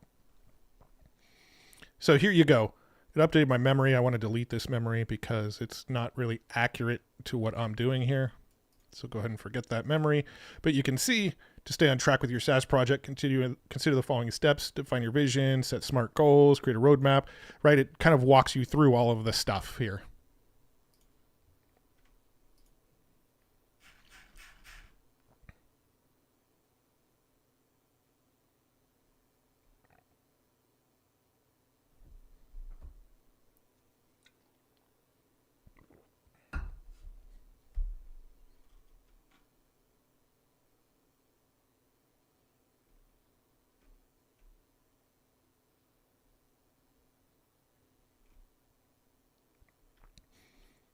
Alrighty. Well, we did just pass the 3-hour mark. We've been going for 3 hours and 3 minutes now.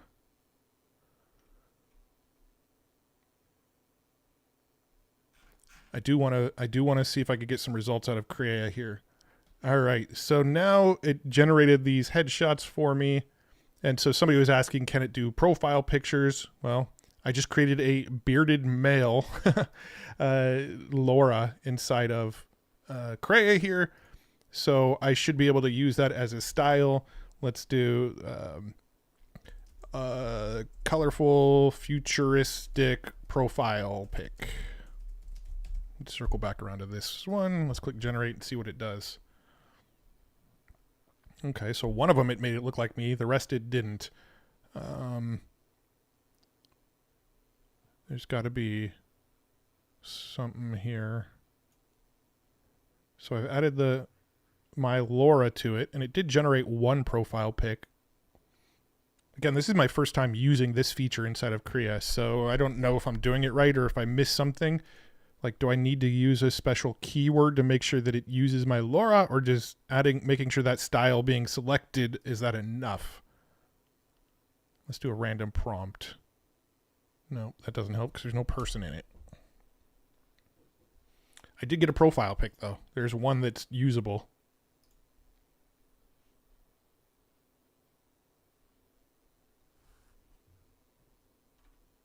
Increase the strength. Where do I increase the strength? Oh, okay. So there we go. So there's a little slider on my face here to increase the strength. Thanks, Carson. Appreciate it. So let's go ahead and increase the strength, and let's just do a colorful, futuristic profile pic. Let's try this again. Now I've got the strength cranked up quite a bit more.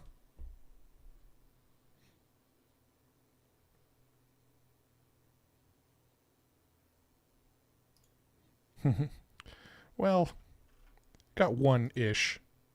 What if I do the style all the way to the top? Colorful futuristic profile pic of a man with a beard. Let's just make sure I'm very explicit about that. There we go. Now I'm getting profile pics that look a little bit more like me. So that's probably the easiest way to do it, is what we just did on Krea. It used to take me like 3 hours to create like a training run with my own face trained into it. Now you can do it in Krea in like 10 minutes. It's pretty crazy.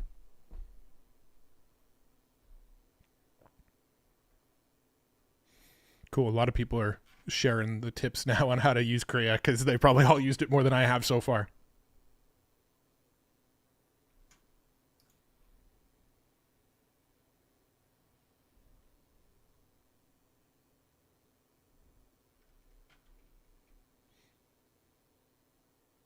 Don't use profile pic, use portrait. Okay. Colorful, futuristic portrait of a man with a beard. So we're getting some now, although this one almost looks identical to one of the original images. A couple of them almost look identical to the original images I uploaded.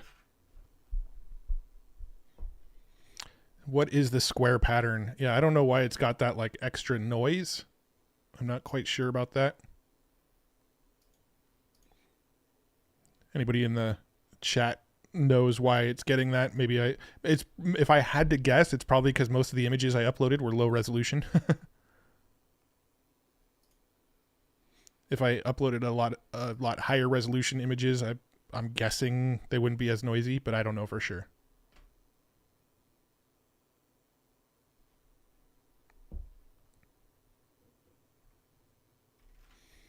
But I think, you know what? Use .arw at the end? What does that mean?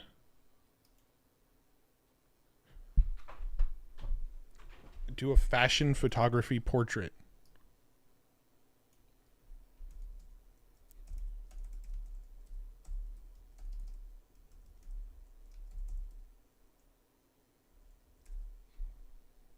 Let's go 16:9 on it.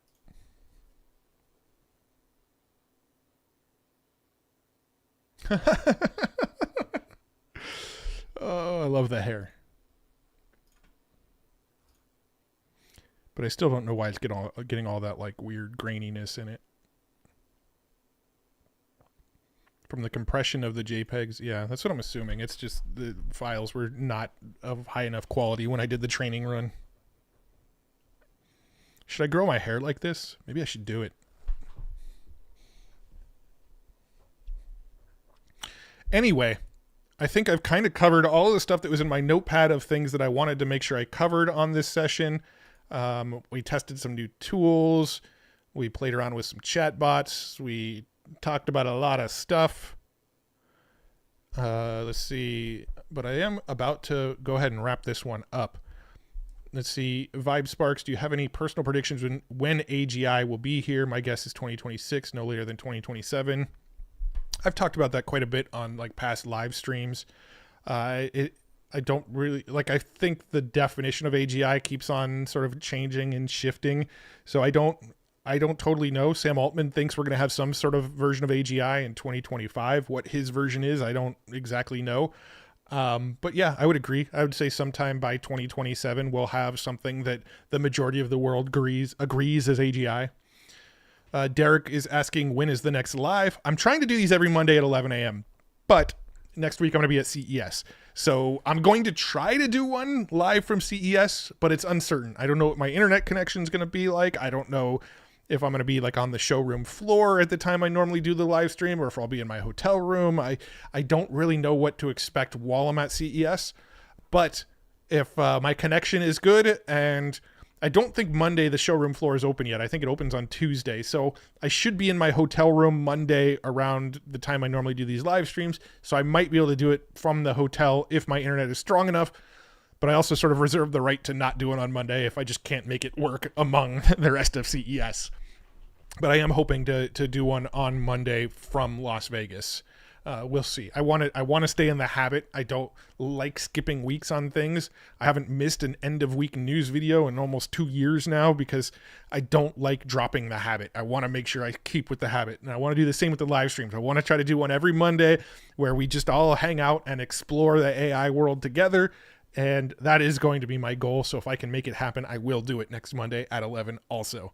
And that's it. Yeah, that's the plan. So I am going to go ahead and wrap this one up here. Thank you, Steven, for the $10. I really, really appreciate it. You said thanks for the hosting these sessions. I learned so much every time. I'm glad you do. Again, it still blows me away that people actually like hanging out and tuning into this stuff. Like for me, this is just what I do on a daily basis. I just nerd out and play with these other tools. I'm just not usually talking as I do it. I'm just kind of doing the same stuff you see me do on the stream, just without talking the whole time. So it's fun that people actually enjoy watching me just kind of do what I do on a daily basis anyway. So it's really exciting to me that's something that others are finding useful and helpful, and I'll keep doing it. And also I'll keep trying to dial them in. I'll try to get better and better with each live stream. I'll try to improve the tech with each live stream, improve the quality, ideally get a little bit more focused with different live streams and things like that. So I'm just going to keep trying to improve them. But I really, really appreciate everybody who's tuning in. This is going to be my last stream, my last video, pretty much the last content I make this year. Tomorrow's New Year's Eve here in the US. Some people watching, it's already New Year's Eve where you are. So happy New Year's to everybody. I'm excited for what 2025 is going to bring. I think we're going to see some exciting stuff in 2025. I am going to put out a video on Wednesday, on New Year's Day, of my predictions for 2025 and what I think we're going to see. I also asked on Twitter what others think we're going to see in 2025. So I'll also share what other people believe is coming in 2025. So look for that video later this week.